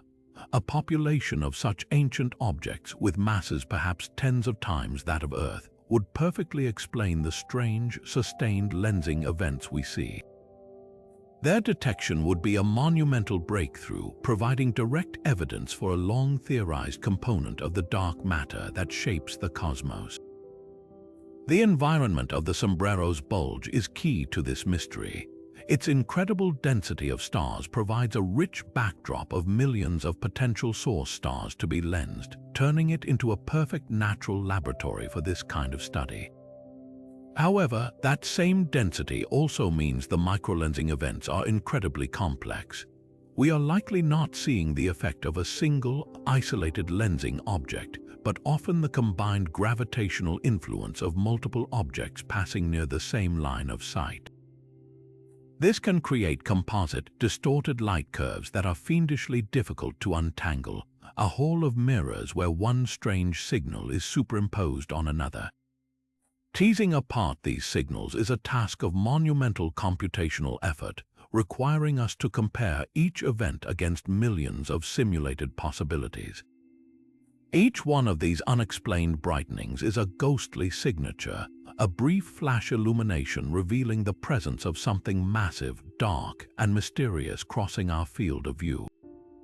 They are the celestial equivalent of hearing an unseen creature move through a dark forest, catching only a fleeting glimpse of its shape before it vanishes again. These microlensing events don't give us a picture we can frame, they give us a puzzle to solve. They are indirect statistical evidence for a hidden population that vastly outnumbers the stars we can see, a dark tapestry of worlds, failed stars, and perhaps even cosmic relics woven into the very fabric of the galaxy, their presence only betrayed by the way they occasionally bend the light of their more luminous neighbors. But the mysteries hidden within the Sombrero Galaxy are not confined to the realm of gravity and mass. Some of its most profound secrets are written in the very light it emits. When astronomers break that light down into its constituent colors, creating a spectrum, they find the expected fingerprints of common elements: hydrogen, helium, oxygen, and more. These spectral lines act as a barcode, identifying the chemical composition of the cosmic gas. Yet, scattered among these familiar signatures are lines that defy all identification. They are known as unidentified spectral lines, and their presence is one of the most tantalizing and frustrating puzzles in modern astrophysics. These are emission lines that do not correspond to the known atomic or molecular transitions of any element on the periodic table. It's as if you were listening to a symphony and heard a note produced by an instrument that doesn't exist, a sound with no possible source. The search for an explanation takes us to the very frontier of physics. One possibility is that these lines are the signature of exotic matter, a form of substance that is radically different from the ordinary atoms that make up our world. This could include hypothetical particles like actions, which are a leading candidate for dark matter. Under certain extreme conditions, actions could theoretically decay into photons of very specific, predictable energies, which would manifest as these strange, sharp emission lines in a spectrum. If this is true, then these unassuming little lines in the sombrero's light would be our first direct detection of the particles that make up the vast majority of the galaxy's mass, a monumental breakthrough that would literally rewrite the laws of physics. Another compelling idea ventures into the bizarre world of quantum physics and the possibility of dark or mirror matter. This theory suggests there could be an entire shadow sector of particles that interact with our familiar matter only through gravity. In this scenario, the sombrero's immense gravitational field, especially around its central black hole, could be creating conditions where these two sectors briefly interact, causing excitations in the dark matter that then emit photons at specific, unknown wavelengths. We would be seeing the indirect glow of a hidden universe, a faint but measurable leakage of light from a dimension of reality that is otherwise completely closed off to us. Yet, before we leap to conclusions about new physics, we must also consider more conventional, albeit still mysterious, explanations. These lines could be the fingerprints of extremely rare, complex molecules that simply haven't been studied in laboratory settings on Earth. The environment in interstellar space is vastly different from anything we can recreate extremely cold, with densities nearly a perfect vacuum. In these conditions, molecules can form in unusual, high-energy states or in exotic chemical compounds that are unstable on Earth. The spectral lines of these molecules, particularly large carbon-based ones known as polycyclic aromatic hydrocarbons, can be incredibly complex and are not fully catalogued. The sombrero, with its unique mix of intense radiation and cold, dense gas clouds, might be a perfect factory for creating such strange and complex chemistry, producing a light signature we have not yet learned to read. The location of these unidentified lines within the galaxy adds another layer of intrigue. They are not uniformly distributed. Some are strongest in the turbulent regions close to the central black hole, where energies are extreme and spacetime itself is warped. Others appear more prominently within the cold, dark dust lane, an environment that shields complex molecules from destructive radiation. This spatial correlation provides crucial clues. If the lines are strongest near the black hole, it favors an exotic physics explanation tied to gravity and dark matter. If they are strongest in the dust lanes, it points toward a complex astrochemical origin. Ultimately, these unidentifiable lines are a humbling reminder of the limits of our knowledge. They represent a gap in our understanding of the atomic and molecular universe, a silent question mark hanging over our most fundamental models. Each one is a direct challenge, a piece of data that refuses to fit into our neatly organized boxes. They force astronomers to remain open to possibilities that range from the complex chemistry of unknown molecules to the existence of entirely new states of matter. In the spectrum of the Sombrero Galaxy, we are not just reading a list of ingredients, we are deciphering a message, and some parts of that message are written in a language we have not yet begun to understand. Yet the galaxy's dynamic story of consumption and integration is written not just in the faint streams of devoured stars, but in the very motion of its primary components. As astronomers mapped the sombrero's grand rotation, measuring the Doppler shifts of its countless stars, they found a smooth, predictable motion, a vast, clockwise whirl of suns all moving in concert around the galactic center. But when they did the same for the galaxy's gas, focusing on the radio emissions from cold hydrogen, they uncovered something that defied all expectation. A significant portion of this gaseous material, particularly in the outer regions of the disk, is not spinning in harmony with the stars. It is moving in the exact opposite direction, a counter-rotating river of raw cosmic fuel flowing against the galactic tide. This is a profound violation of our standard model of galaxy formation, which posits that a galaxy's stars and gas should condense from the same single rotating cloud of primordial material, all sharing the same directional spin. For a massive counter-rotating gas disk to exist, it cannot be native to the Sombrero.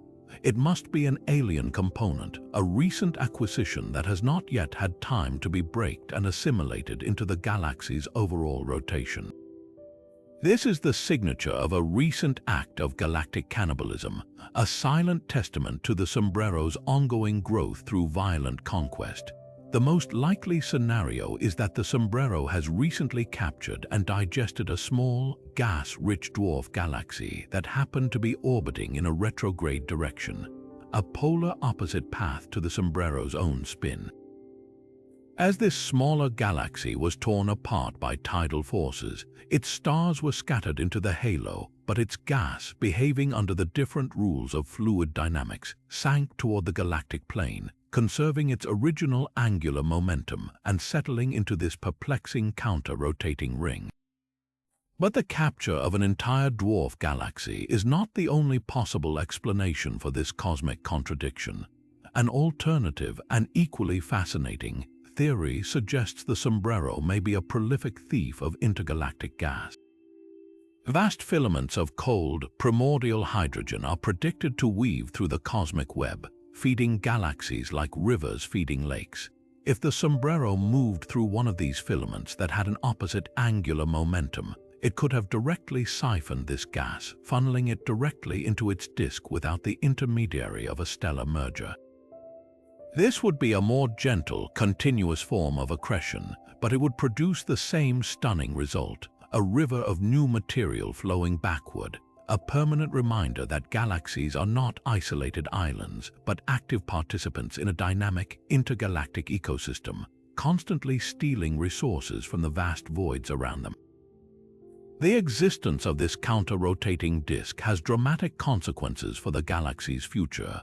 Wherever these two opposing flows of gas meet, the native prograde gas and the acquired retrograde gas, they create immense shock fronts. This is a zone of incredible turbulence and pressure, a cosmic collision site spanning thousands of light years. In such an environment, the normal, relatively sedate process of star formation is thrown into chaos.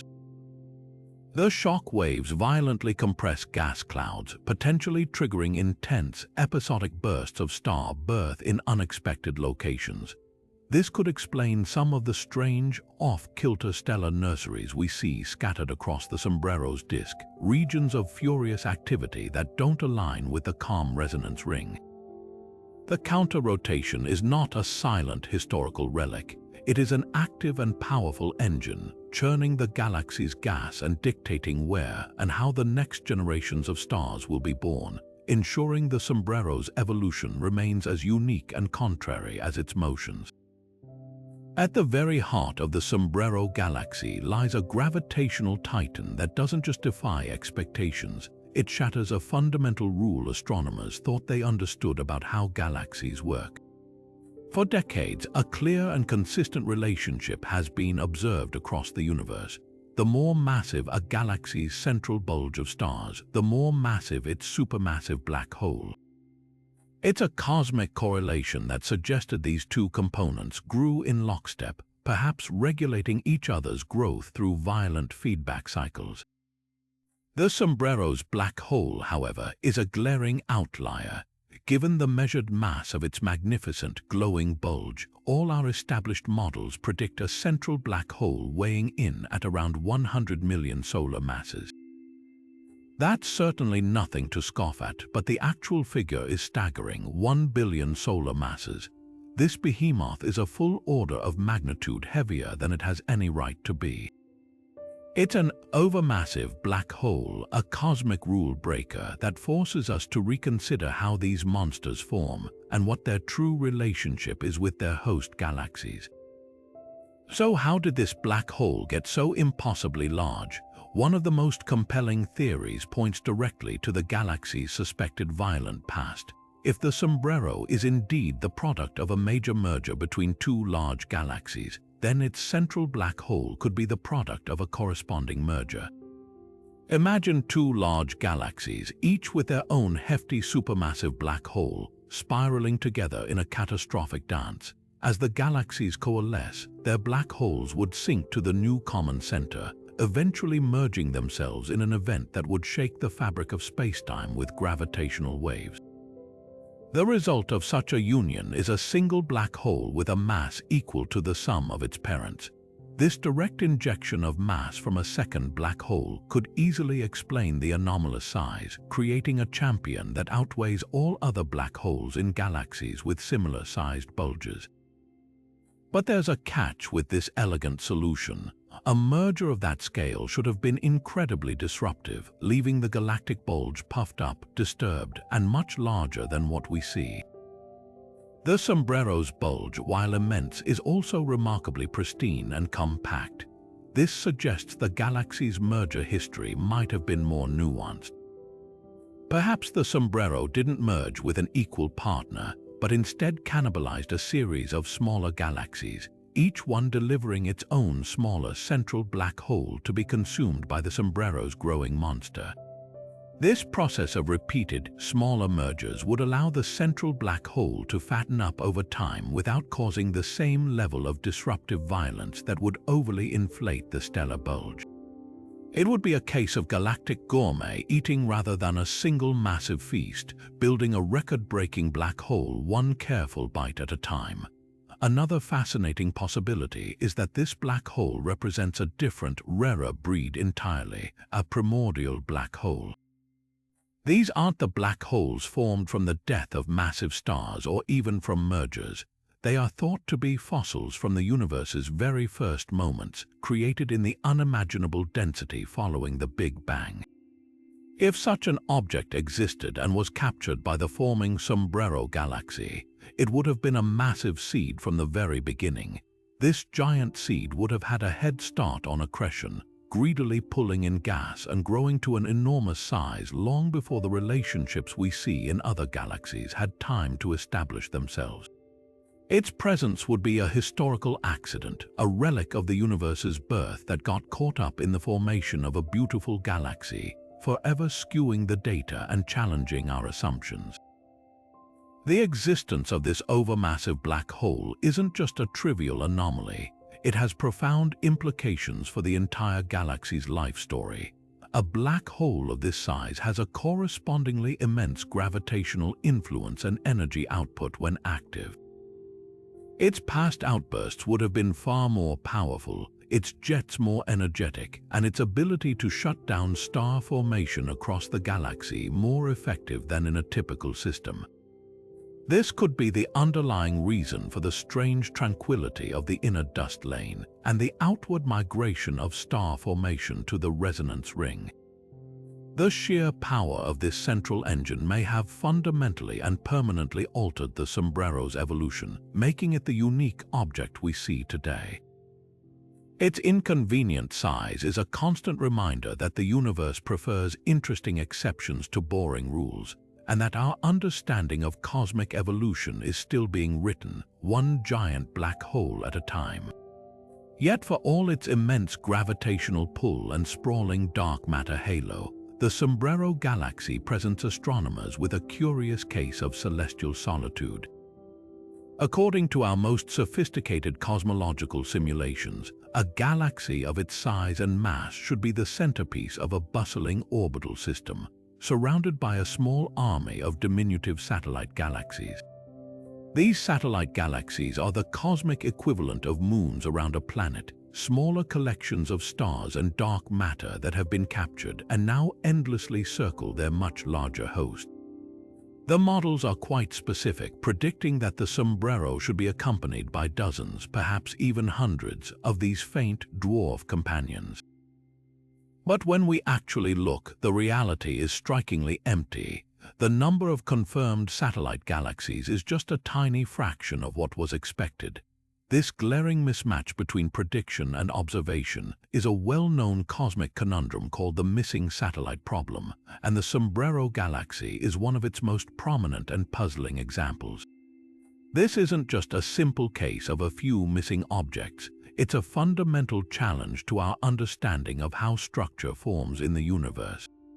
The lambda cold dark matter model, which is the prevailing theoretical framework for cosmology, has been extraordinarily successful at predicting the large-scale structure of the cosmos, from the cosmic web of filaments and voids to the distribution of massive galaxy clusters. Its predictions for the abundance of dark matter halos, large and small, are a cornerstone of modern astrophysics. The fact that the Sombrero, and indeed most large galaxies we study, seem to lack the predicted swarm of small satellites suggests there might be a critical piece of physics missing from our simulations. It's as if we have a perfect recipe for a cake, but when we bake it, half the ingredients have mysteriously vanished from the final product. So where did all these satellites go? One compelling line of reasoning suggests they were never there to begin with, not because the models are wrong, but because the Sombrero Galaxy's unique history prevented them from forming. If the galaxy was indeed forged in a major merger event billions of years ago, the gravitational turmoil of that collision would have been utterly catastrophic for any small, fragile satellites in the vicinity. They would have been torn apart, their stars scattered into the vast halo, and their dark matter sub-halos stripped bare and assimilated. The Sombrero's serene appearance today might be the calm after a storm of galactic carnage that wiped its orbital neighborhood clean. In this scenario, the satellites aren't missing, they're dissolved, their remains now part of the beautiful galaxy we see today, their existence erased from all but the gravitational models. Another fascinating possibility delves into the very nature of dark matter itself. The standard model assumes cold dark matter, which means the particles move relatively slowly and clump together easily, readily forming the countless small subhalos that should host satellite galaxies. But what if dark matter isn't cold? What if it's warm, meaning the particles are lighter and faster moving? This slight change in properties would have a dramatic effect. Warm dark matter particles would have enough energy to smooth out the smallest density fluctuations in the early universe, preventing the formation of the tiniest dark matter clumps. The result would be a cosmos with far fewer dwarf galaxies than the cold dark matter model predicts, neatly solving the missing satellite problem. The empty space around the Sombrero could therefore be a profound clue, pointing us toward the true, elusive identity of the dark matter particle. There's a third, equally intriguing explanation. The satellites aren't actually missing at all. We might just be terrible at finding them. Dwarf satellite galaxies are inherently faint and diffuse, their light spread out over a relatively large area of the sky, making them incredibly difficult to detect against the black backdrop of space. Compounding this problem is the Sombrero's own brilliant light, which can easily drown out the extremely faint glow of any small companions lurking nearby. It's like trying to spot a single, dim firefly buzzing right next to a massive, blazing spotlight. Recent, ultra-deep surveys with telescopes like the James Webb Space Telescope are beginning to find incredibly faint, ultra-diffuse galaxies around other large galaxies that were completely invisible before. It's entirely possible that a whole population of these ghostly satellites surrounds the Sombrero, waiting for our technology to become sensitive enough to finally reveal them and solve this cosmic mystery once and for all. But as we move beyond the broad galactic motions and into the intimate final moments of individual stars, the Sombrero reveals yet another layer of profound mystery. Scattered throughout its spiral arms and halo are the beautiful, fleeting ghosts of sun-like stars, planetary nebulae. These are the final exhalations of dying stars, glowing shrouds of gas expelled into space during a star's last dramatic death throes. From our distant vantage point, they often appear as perfect, delicate bubbles or intricate, glowing hourglasses, some of the most photogenic objects in the cosmos. Yet within the sombrero, a number of these celestial butterflies are behaving in ways that defy all our expectations, displaying chemical compositions and expansion patterns so bizarre they point to processes we can scarcely explain. The life cycle of a typical star like our Sun ends not with a bang but with a beautiful sigh. After exhausting its nuclear fuel, the star swells into a red giant and then gently pulsates, shedding its outer layers into space over thousands of years. The exposed, hot core of the star then bathes this expanding cloud of its own remains in intense ultraviolet radiation, causing the gas to fluoresce in brilliant colors. This is a planetary nebula. We expect these objects to have a certain chemical signature, rich in elements like hydrogen, helium, carbon, and oxygen, the ashes of the star's lifelong fusion processes. But in the sombrero, some planetary nebulae are spectacularly different. Their spectra reveal wildly anomalous abundances of elements that should not be there in such quantities, including surprising amounts of fluorine, neon, and even rare isotopes of elements like gallium and krypton. This strange chemistry is a direct challenge to our models of nucleosynthesis, the cosmic alchemy that forges new elements inside stars. These unusual abundances suggest that the dying stars that created these nebulae were conducting a form of nuclear fusion under extreme and unusual conditions. One compelling theory points to violent instabilities during the star's final death spasms. Perhaps these stars experienced a series of incredibly powerful, last-minute thermal pulses, final, desperate bursts of fusion that churned their inner layers and brought deeply processed material, rich in these rare elements, to the surface right before it was all ejected into space. It would be like a master chef in their final moments, adding a secret, unexpected blend of spices to a recipe just before serving it, creating a flavor profile that defies all known culinary rules. The mystery deepens when we look at the physical shapes of these nebulae.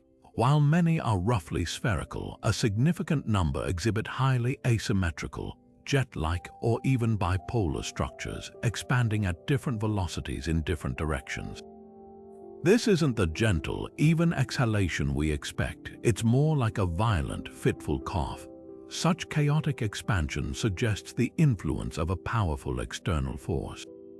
The leading candidate is a binary companion star. If the dying star was part of a tight binary system, the gravitational pull and orbital dynamics of its partner could have focused and sculpted the outgoing gas into these bizarre, contorted shapes. In some cases, the companion might have even spiraled into the dying star, merging with it and triggering a cataclysmic mixing of stellar material that would account for both the strange chemistry and the violent, asymmetric ejection. However, the galactic environment itself might also be the sculptor. The sombrero is not a tranquil place. It's permeated by powerful magnetic fields and bathed in the intense radiation field emanating from its crowded core. A planetary nebula expanding through this hostile, energized medium would not do so smoothly. It would encounter resistance, its leading edge compressed and its shape distorted by the external pressure, much like a soap bubble drifting into a breeze. The strange expansion patterns we see could be the direct imprint of the sombrero's unique and powerful environment on these fragile structures, a record of the difficult journey the nebula has had as it tries to expand into a galaxy that is pushing back. Each of these anomalous planetary nebulae is therefore far more than a pretty cosmic flower. It is a unique forensic snapshot of a star's death. Its chemical makeup is an autopsy report detailing the nuclear processes that occurred in its final hours. Its shape is a crime scene photograph, preserving the evidence of gravitational interactions with hidden companions or violent collisions with the galactic environment. By studying these strange objects, we are not just cataloging beautiful anomalies, we are uncovering new pathways of stellar death, learning that the end of a star's life can be far more complex, violent, and creatively productive than our textbooks ever suggested. They are brief, brilliant flashes of insight into the secret lives and deaths of stars, illuminating the profound and often violent interconnectedness between a star and its galactic home. Deep within the swirling arms and dense core of the Sombrero Galaxy, astronomers have uncovered a class of objects that challenge our most basic ideas about how star clusters form and live. These are not the familiar, glittering open clusters or the ancient, majestic globulars. These are something else entirely, dark star clusters. They look, at first glance, like perfectly normal collections of stars, shining with the combined light of hundreds of thousands of suns. But when scientists measured their mass, they were met with a profound and unsettling mystery. The gravitational pull these clusters exert, deduced by watching the precise motions of their stars, is far, far greater than the combined mass of all the visible stars within them. It's as if you weighed a closed, empty cardboard box only to find it had the heft of a box filled with lead. There is something hidden inside these clusters, something massive and completely invisible, accounting for the overwhelming majority of their weight. This missing mass presents a fascinating puzzle with two equally radical potential solutions, each one pushing the boundaries of astrophysics. The first possibility is as profound as it is simple. These clusters could be filled with dark matter. This would be utterly unexpected and revolutionary. Normal globular clusters are thought to be almost entirely free of this mysterious substance. They are believed to form early in a galaxy's history from clouds of pure gas that collapsed under their own gravity, and in that process, any dark matter that was originally mixed in would have been easily stripped away by tidal forces. The presence of a significant dark matter component within a star cluster would turn this theory on its head. It would suggest that these clusters formed in a completely different way, perhaps as the dense cores of ancient dwarf galaxies that were captured and stripped of their outer stars by the Sombrero's gravity, leaving behind only their dark matter-rich hearts. These objects would then be the fossilized nuclei of long-dead galaxies, orbiting within their captor like ghostly trophies from a forgotten cosmic war. The alternative explanation is perhaps even more startling. What if the invisible mass isn't a smooth halo of dark matter, but is instead made up of a staggering number of stellar mass black holes? We know that the most massive stars in a cluster live fast and die young, exploding as supernova and leaving behind black holes. In a typical cluster, these black holes would be dynamically ejected through complex gravitational interactions, effectively cleaning the cluster of its heaviest inhabitants. But what if the conditions in the Sombrero were different? What if its unique history, perhaps a gentler formation process or a specific, dense environment allowed these black holes to remain? They could have sunk to the cluster's center, forming a dense, invisible knot of gravity that holds the entire structure together. We would be looking at a star cluster where the visible stars are merely the tip of the iceberg, floating atop a hidden core comprised of hundreds of silent, dark stellar corpses. The implications of this black hole scenario are immense. Such a cluster would be a factory for gravitational wave events. The black holes, packed so closely together in the core, would be constantly interacting, merging, and creating ripples in space-time that we could detect with observatories like LIGO and Virgo. A single one of these dark clusters could be responsible for a significant number of the black hole mergers we detect across the universe. It would transform our understanding of these objects from simple groups of stars into powerful engines of some of the most violent phenomena in the cosmos. Determining which of these two explanations is correct is an active and difficult frontier of science. The telltale signature would be in the distribution of the invisible mass. A smooth dark matter halo would exert a gravitational influence that is evenly distributed throughout the cluster. A central concentration of black holes, however, would create a much more extreme gravitational pull in the very heart of the cluster, causing the stars there to whip around at incredible velocities. By using the most powerful telescopes to map the motions of individual stars right in the core of these enigmatic clusters, astronomers hope to find the clue that will solve this mystery. The dark star clusters of the Sombrero Galaxy are more than just celestial curiosities. They are natural laboratories testing our theories of gravity, star formation, and the very nature of the invisible matter that holds the universe together. And yet, even the cataclysmic death of stars in the Sombrero Galaxy follows a script that seems to have been rewritten by unknown hands. Scattered amongst the spiral arms are the magnificent, expanding clouds of debris known as supernova remnants, the final, fading echoes of stellar explosions. These are the cosmic recycling plants, the forges where elements are cooked in unimaginable violence and then scattered into space to seed future generations of stars and planets. But within the Sombrero, several of these remnants are not following the standard rules of stellar death. They are bizarrely misshapen, lopsided, and filled with a chaotic distribution of elements that defies our models of how these explosions are supposed to work, pointing to exotic and poorly understood mechanisms that rip these stars apart. A typical supernova remnant, like the famous Crab Nebula, expands in a roughly spherical or symmetric shell. This is what we expect from a star that collapses under its own gravity and then rebounds in a shockwave that propagates evenly outward.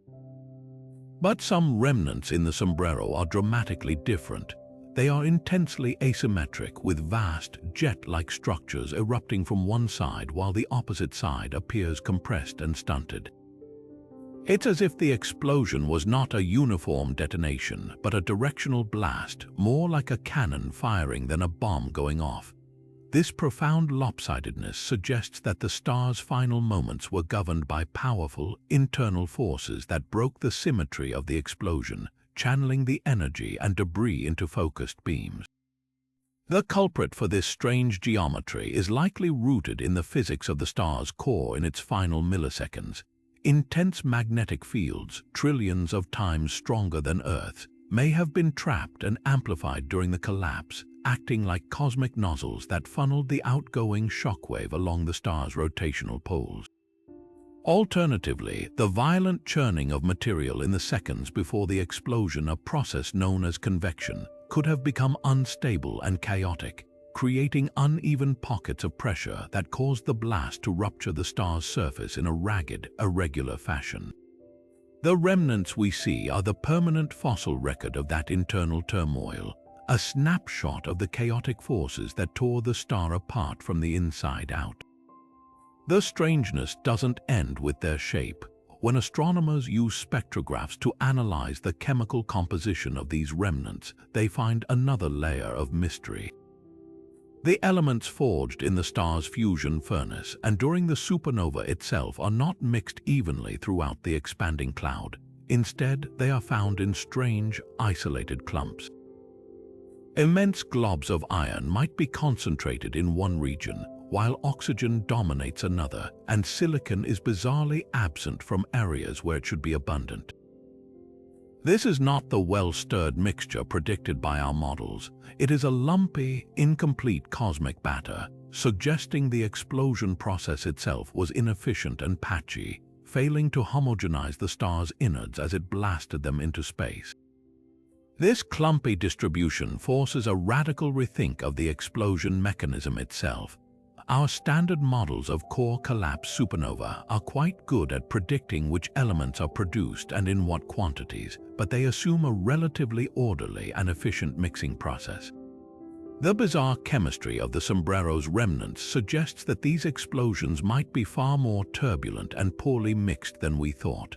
Some layers of the star might have been ejected almost intact, while others were vaporized and blended. It's possible that the shockwave stuttered and stalled in some regions, allowing pockets of pristine, pre-supernova material to survive the blast relatively unmixed, like chunks of fruit in a poorly blended smoothie. The most thrilling possibility is that these unusual remnants are the fingerprints of a completely different kind of supernova altogether.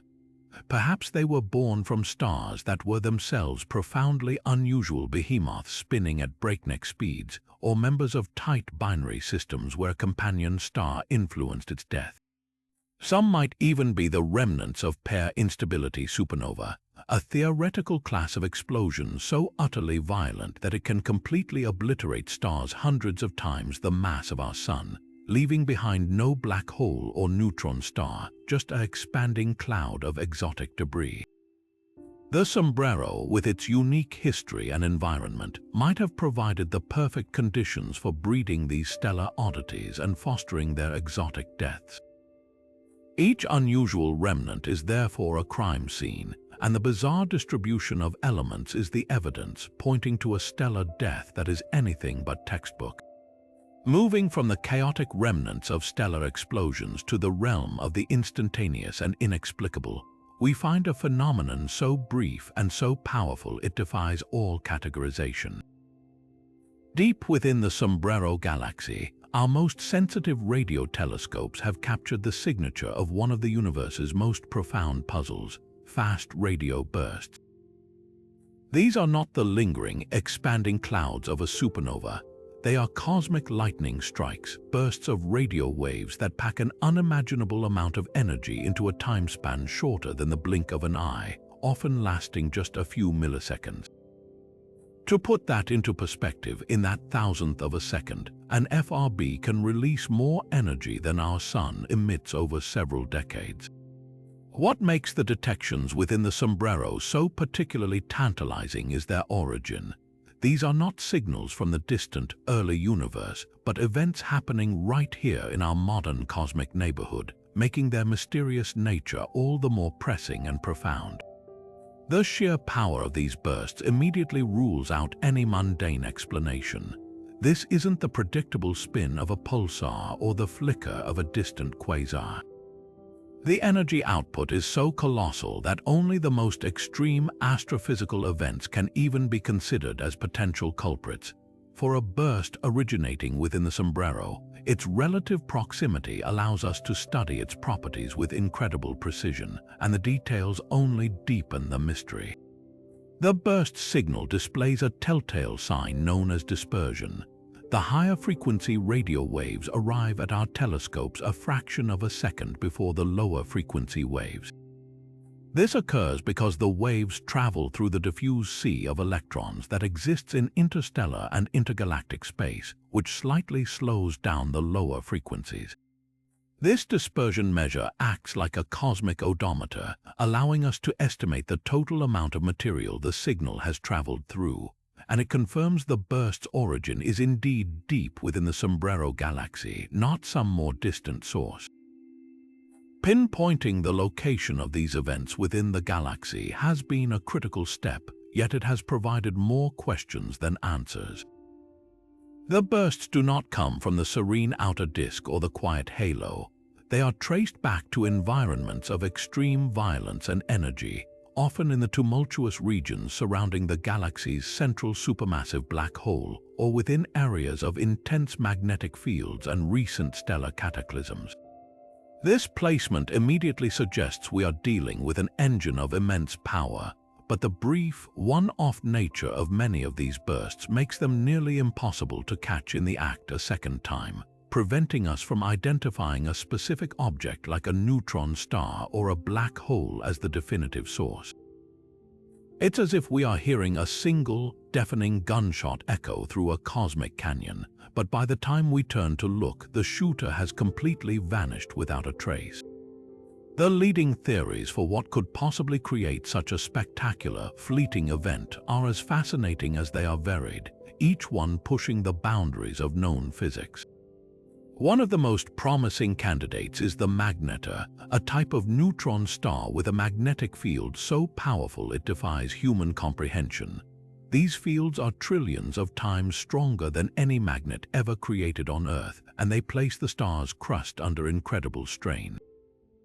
The theory suggests that these crusts can occasionally fracture in a starquake, a seismic event of cosmic proportions. The sudden release of energy from such a rupture could twist the magnetic field lines with unimaginable force, snapping them like overstretched rubber bands and unleashing a torrent of radio waves in a single, brilliant flash. The extreme environment around the Sombrero's central black hole could be providing the perfect conditions to trigger such events on magnetars in its vicinity. However, the one-off nature of many Sombrero bursts presents a challenge. If they were caused by magnetar starquakes, we might expect to see repeated bursts from the same location as the star's crust continues to adjust and settle, but many bursts are stubbornly singular. This has led to proposals of even more exotic and catastrophic one-time events. Imagine a neutron star collapsing under its own gravity into a black hole, a process that could theoretically unleash its immense magnetic field in one final, dying pulse. Or consider the possibility of two incredibly dense objects, like asteroid-sized fragments of a neutron star or even primordial black holes, colliding after being accelerated to near light speed by the galaxy's central gravitational monster. Such a collision would be a uniquely violent and final event, perfectly explaining a signal that never repeats. The implications of solving this mystery extend far beyond simply cataloging a new type of celestial object.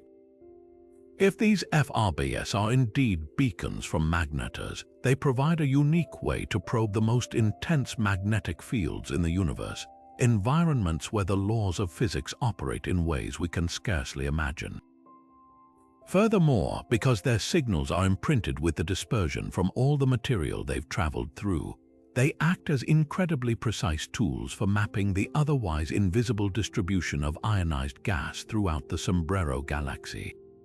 Each burst is like a flash of lightning in a dark forest, momentarily illuminating the structure of the trees and the space between them.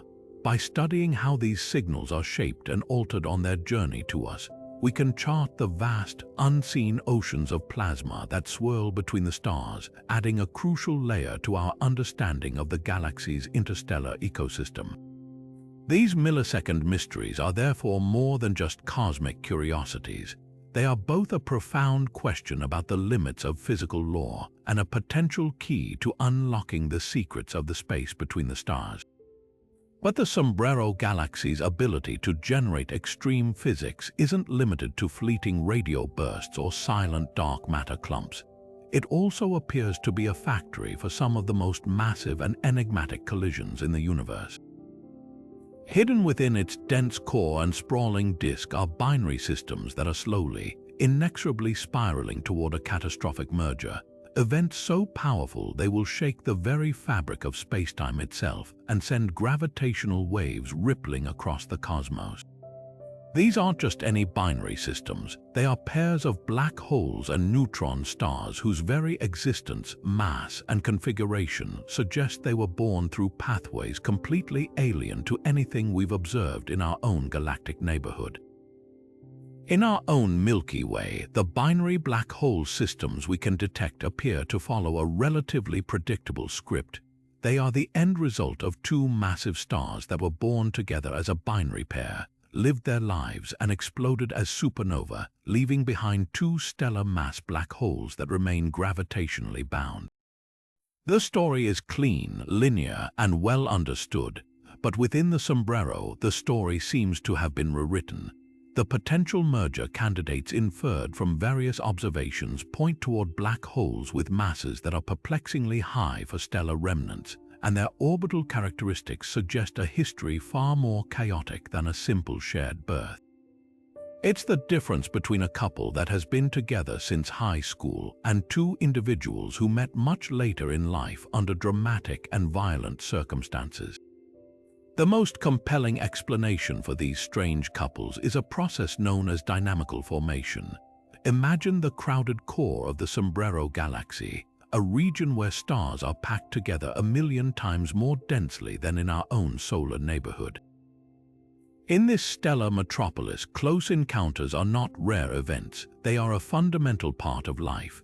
A single black hole, minding its own business, could have its path radically altered by a close gravitational interaction with a third object, slingshotting it directly into the orbit of another black hole. This isn't a gentle meeting, it's a violent gravitational capture, a partnership forged not by shared history but by chaotic chance. In this environment, black holes can find each other and become bound through these complex multi-body interactions, creating binary pairs that never would have formed in the quieter suburbs of a galaxy like our own. This dynamical history would leave a clear signature on the binaries it creates. Unlike the tidy, circular orbits we expect from a binary that formed from a single collapsing gas cloud, these dynamically formed pairs would likely have highly eccentric elliptical orbits. Their journeys toward merger would be a series of wild, lopsided ellipses, a far more dramatic and turbulent path to collision. Furthermore, the black holes themselves could be significantly more massive. In a dense environment, a black hole can grow not just by accreting gas, but by literally consuming other black holes or neutron stars through successive mergers, building up its mass over time like a cosmic cannibal. The Sombrero's unique conditions, its dense core, its violent merger history, and the overwhelming influence of its central supermassive black hole create the perfect breeding ground for these exotic and massive gravitational wave progenitors. The implications of this are profound for our understanding of the universe. If the Sombrero is indeed producing a different class of gravitational wave source, it means that the chorus of ripples in spacetime we are only beginning to listen to with observatories like LIGO and Virgo is far more diverse and complex than we imagined. The mass gap between stellar mass and supermassive black holes might be routinely bridged in certain galactic environments, challenging our models of how black holes form and grow. Every strange binary in the Sombrero is a preview of a future cosmic cataclysm, a promise of a gravitational wave signal that will carry the unique fingerprint of this galaxy's extreme and violent nature across millions of light years. And just when we thought the mysteries of the Sombrero Galaxy were confined to the domain of dark matter and massive black holes, astronomers have begun to detect subtle effects that point to an even more profound and elusive force at work, one that should not exist within a single galaxy at all. On the very largest scales, the entire universe is not just expanding, its expansion is accelerating, driven by a mysterious repulsive force we call dark energy. This force is thought to operate across unimaginably vast cosmic voids, its effects only becoming significant over distances of billions of light years. Yet, when studying the grand motions within the Sombrero, researchers have identified a faint, persistent anomaly that suggests the influence of dark energy might be detectable on the far smaller scale of a single galaxy, a possibility that, if confirmed, would fundamentally reshape our understanding of physics. This evidence is not something you can see in a direct image. It is written in the precise trajectories of the galaxy's outermost stars and the subtle distortions of its gravitational lensing effects.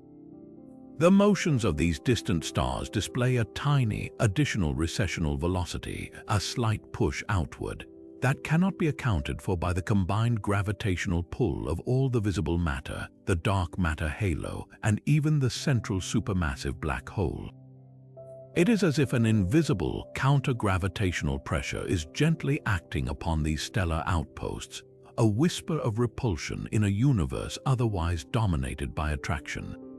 Similarly, the way the galaxy's gravity lenses the light from background objects appears ever so slightly weaker than it should be when all known mass is considered, as if the fabric of space-time itself is being subtly stretched from within, reducing the lensing power in a way that mimics a negative mass. The prevailing cosmological model holds that dark energy is a property of space itself, a constant energy density that exists even in a perfect vacuum. On intergalactic scales, this energy dominates, causing the acceleration of the universe's expansion. But within the relatively dense confines of a galaxy, the gravitational attraction from all the mass should completely overwhelm dark energy's feeble repulsive effect.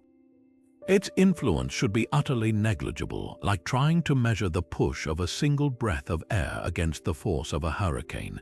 The fact that we might be seeing its signature at all within the sombrero is therefore not just surprising, it is deeply confounding. It suggests that either our understanding of dark energy is drastically incomplete, or we are misinterpreting a different, unknown local phenomenon. One radical possibility is that dark energy is not a constant force after all, but something that can vary in strength or interact with matter in ways we haven't anticipated. Perhaps in regions of extreme gravitational curvature, like the intense field surrounding a supermassive black hole or within a massive dark matter halo, the properties of the vacuum energy are subtly altered. The sombrero, with its unique combination of a monstrous central black hole and an immense, dense dark matter halo, could be creating a local environment where dark energy is somehow enhanced or focused, making its effects detectable for the first time. This would transform our view of dark energy from a passive background field into an active player that can interact with the most extreme objects in the universe. Alternatively, these anomalies might be pointing us toward a need to modify our theory of gravity itself. The equations of general relativity have passed every test thrown at them for over a century, but they are a classical theory. The mysterious phenomena of dark matter and dark energy are powerful indicators that on the largest scales, gravity may not work exactly as Einstein described. The subtle repulsive effect observed in the sombrero could be an early clue of this breakdown, a signature of a new theory of quantum gravity that seamlessly unifies the very small with the very large. In this view, the anomaly isn't dark energy acting locally, but rather the first glimpse of a deeper, more complete set of laws that govern the cosmos. Distinguishing between these possibilities is a task of monumental difficulty, requiring exquisitely precise measurements of the motions of individual stars on the galaxy's very fringe. It is a testament to how the Sombrero Galaxy, with its unique structure and our privileged viewing angle, serves as a natural laboratory for fundamental physics. Each tiny, unexplained deviation in a star's path is a potential clue, a data point that could either confirm a radical new property of dark energy or force us to invent an entirely new theory of gravity. These dark energy anomalies represent the very frontier of cosmology, a hint that the most dominant force in the universe might be leaving its fingerprint not just on the cosmos as a whole, but within the beautiful, swirling structure of a single, magnificent galaxy. And as we reach the final object on our journey, the Sombrero Galaxy saves one of its most elegant and profound contradictions for last. Tucked away within its halo and sprinkled across its disk are star clusters that, by all rights, shouldn't exist. These are not the ancient, monolithic globular clusters or the young, ephemeral open clusters we're familiar with. These are cosmic anachronisms, celestial families that defy the very logic of stellar evolution. Within a single, gravitationally bound cluster, astronomers are finding stars of wildly different ages, ancient, metal-poor suns that have burned for 12 billion years, existing right alongside brilliant, young, metal-rich stars that ignited just a few 100 million years ago.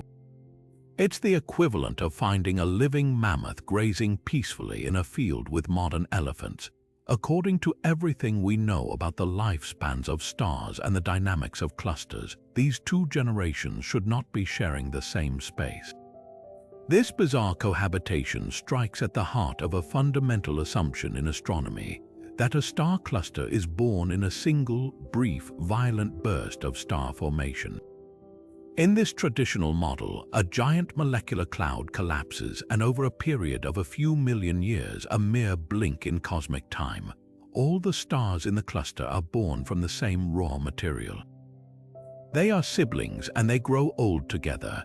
The most massive stars live fast and die in supernova within a few tens of millions of years, while the smaller, lighter stars like red dwarfs can shine for trillions of years.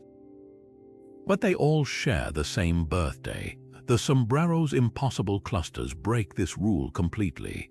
They have two distinct birth dates separated by billions of years, and the presence of that second generation of stars presents a magnificent puzzle. So how does a cluster get a second wind? How does it form new stars billions of years after its initial birth? The most plausible explanation is as violent as it is fascinating. These clusters are cosmic cannibals. A lonely, ancient star cluster wandering through the Sombrero's halo might have had a fateful encounter with a massive cloud of cold, primordial gas. The cluster's gravity could have captured and pulled this gas deep into its core. There, in the dense heart of the cluster, the gas could have reached the critical density needed to collapse and ignite a whole new wave of star birth, a stellar renaissance triggered by an infusion of fresh fuel from outside. The cluster would have effectively given itself a second life, creating new, younger siblings alongside its ancient population. But the Sombrero's unique environment suggests another, even more dramatic possibility. The galaxy's immense dark matter halo and its history of violent mergers might be creating conditions for a different kind of cluster evolution altogether. Perhaps these impossible clusters are not the products of a quiet, isolated life, but the survivors of a catastrophic collision. Imagine two star clusters themselves merging, an ancient metal-poor cluster from the early universe smashing into a younger, metal-rich cluster that formed more recently from enriched gas. Their gravitational dance could eventually weave them into a single, new hybrid cluster, its stars now bearing the distinct chemical signatures of two completely different eras of cosmic history. Their peaceful appearance today would be an illusion, masking a violent merger that united two distinct families of stars into one bewildering celestial household. The existence of these clusters forces a radical rethink of star clusters as static, fossilized systems. Instead, we must see them as dynamic, evolving entities that can interact with their environment and even rejuvenate themselves over billions of years. They are not closed books but living stories, with new chapters being written long after we thought the narrative had ended.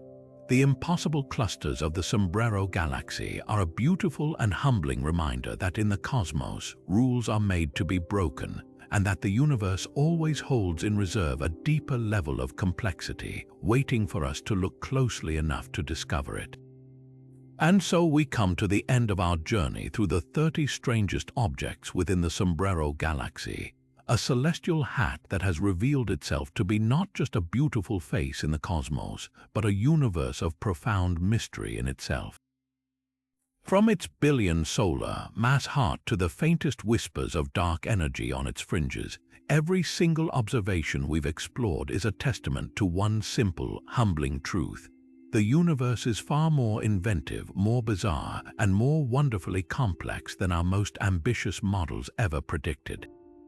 These aren't just small gaps in our knowledge, they are fundamental challenges to the rulebook of physics as we know it. The dark matter that clumps and moves against the tide, the impossible clusters hosting multiple generations of stars, the planetary nebulae with their exotic chemistries. Each one is a question mark written in starlight, a direct invitation to look deeper and think bigger. This magnificent galaxy, floating 28 million light-years away, serves as a perfect cosmic laboratory. Its mysteries are not isolated curiosities. They are interconnected pieces of a grander puzzle about how galaxies live, evolve, and interact with the hidden forces that shape reality itself. The strange behavior of its gas, the peculiarities of its star formation, and the overwhelming influence of its dark matter halo are all threads in the same tapestry, telling a story of violent mergers, ancient cataclysms, and a dynamic present that is still unfolding. By studying the Sombrero, we aren't just learning about one galaxy. We are stress-testing our theories of gravity, matter, and energy under some of the most extreme conditions nature has to offer. It reminds us that our quest for understanding is never finished, that every answer we uncover simply leads to a dozen new, more fascinating questions. So the next time you look up at the night sky, remember the Sombrero. remember that out there in the silent dark, a whirlpool of stars and secrets is spinning, challenging everything we think we know.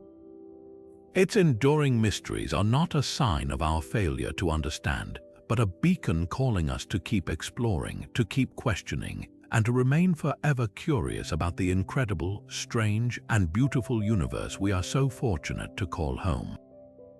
The greatest discovery is not that we have all the answers, but that the adventure of finding them is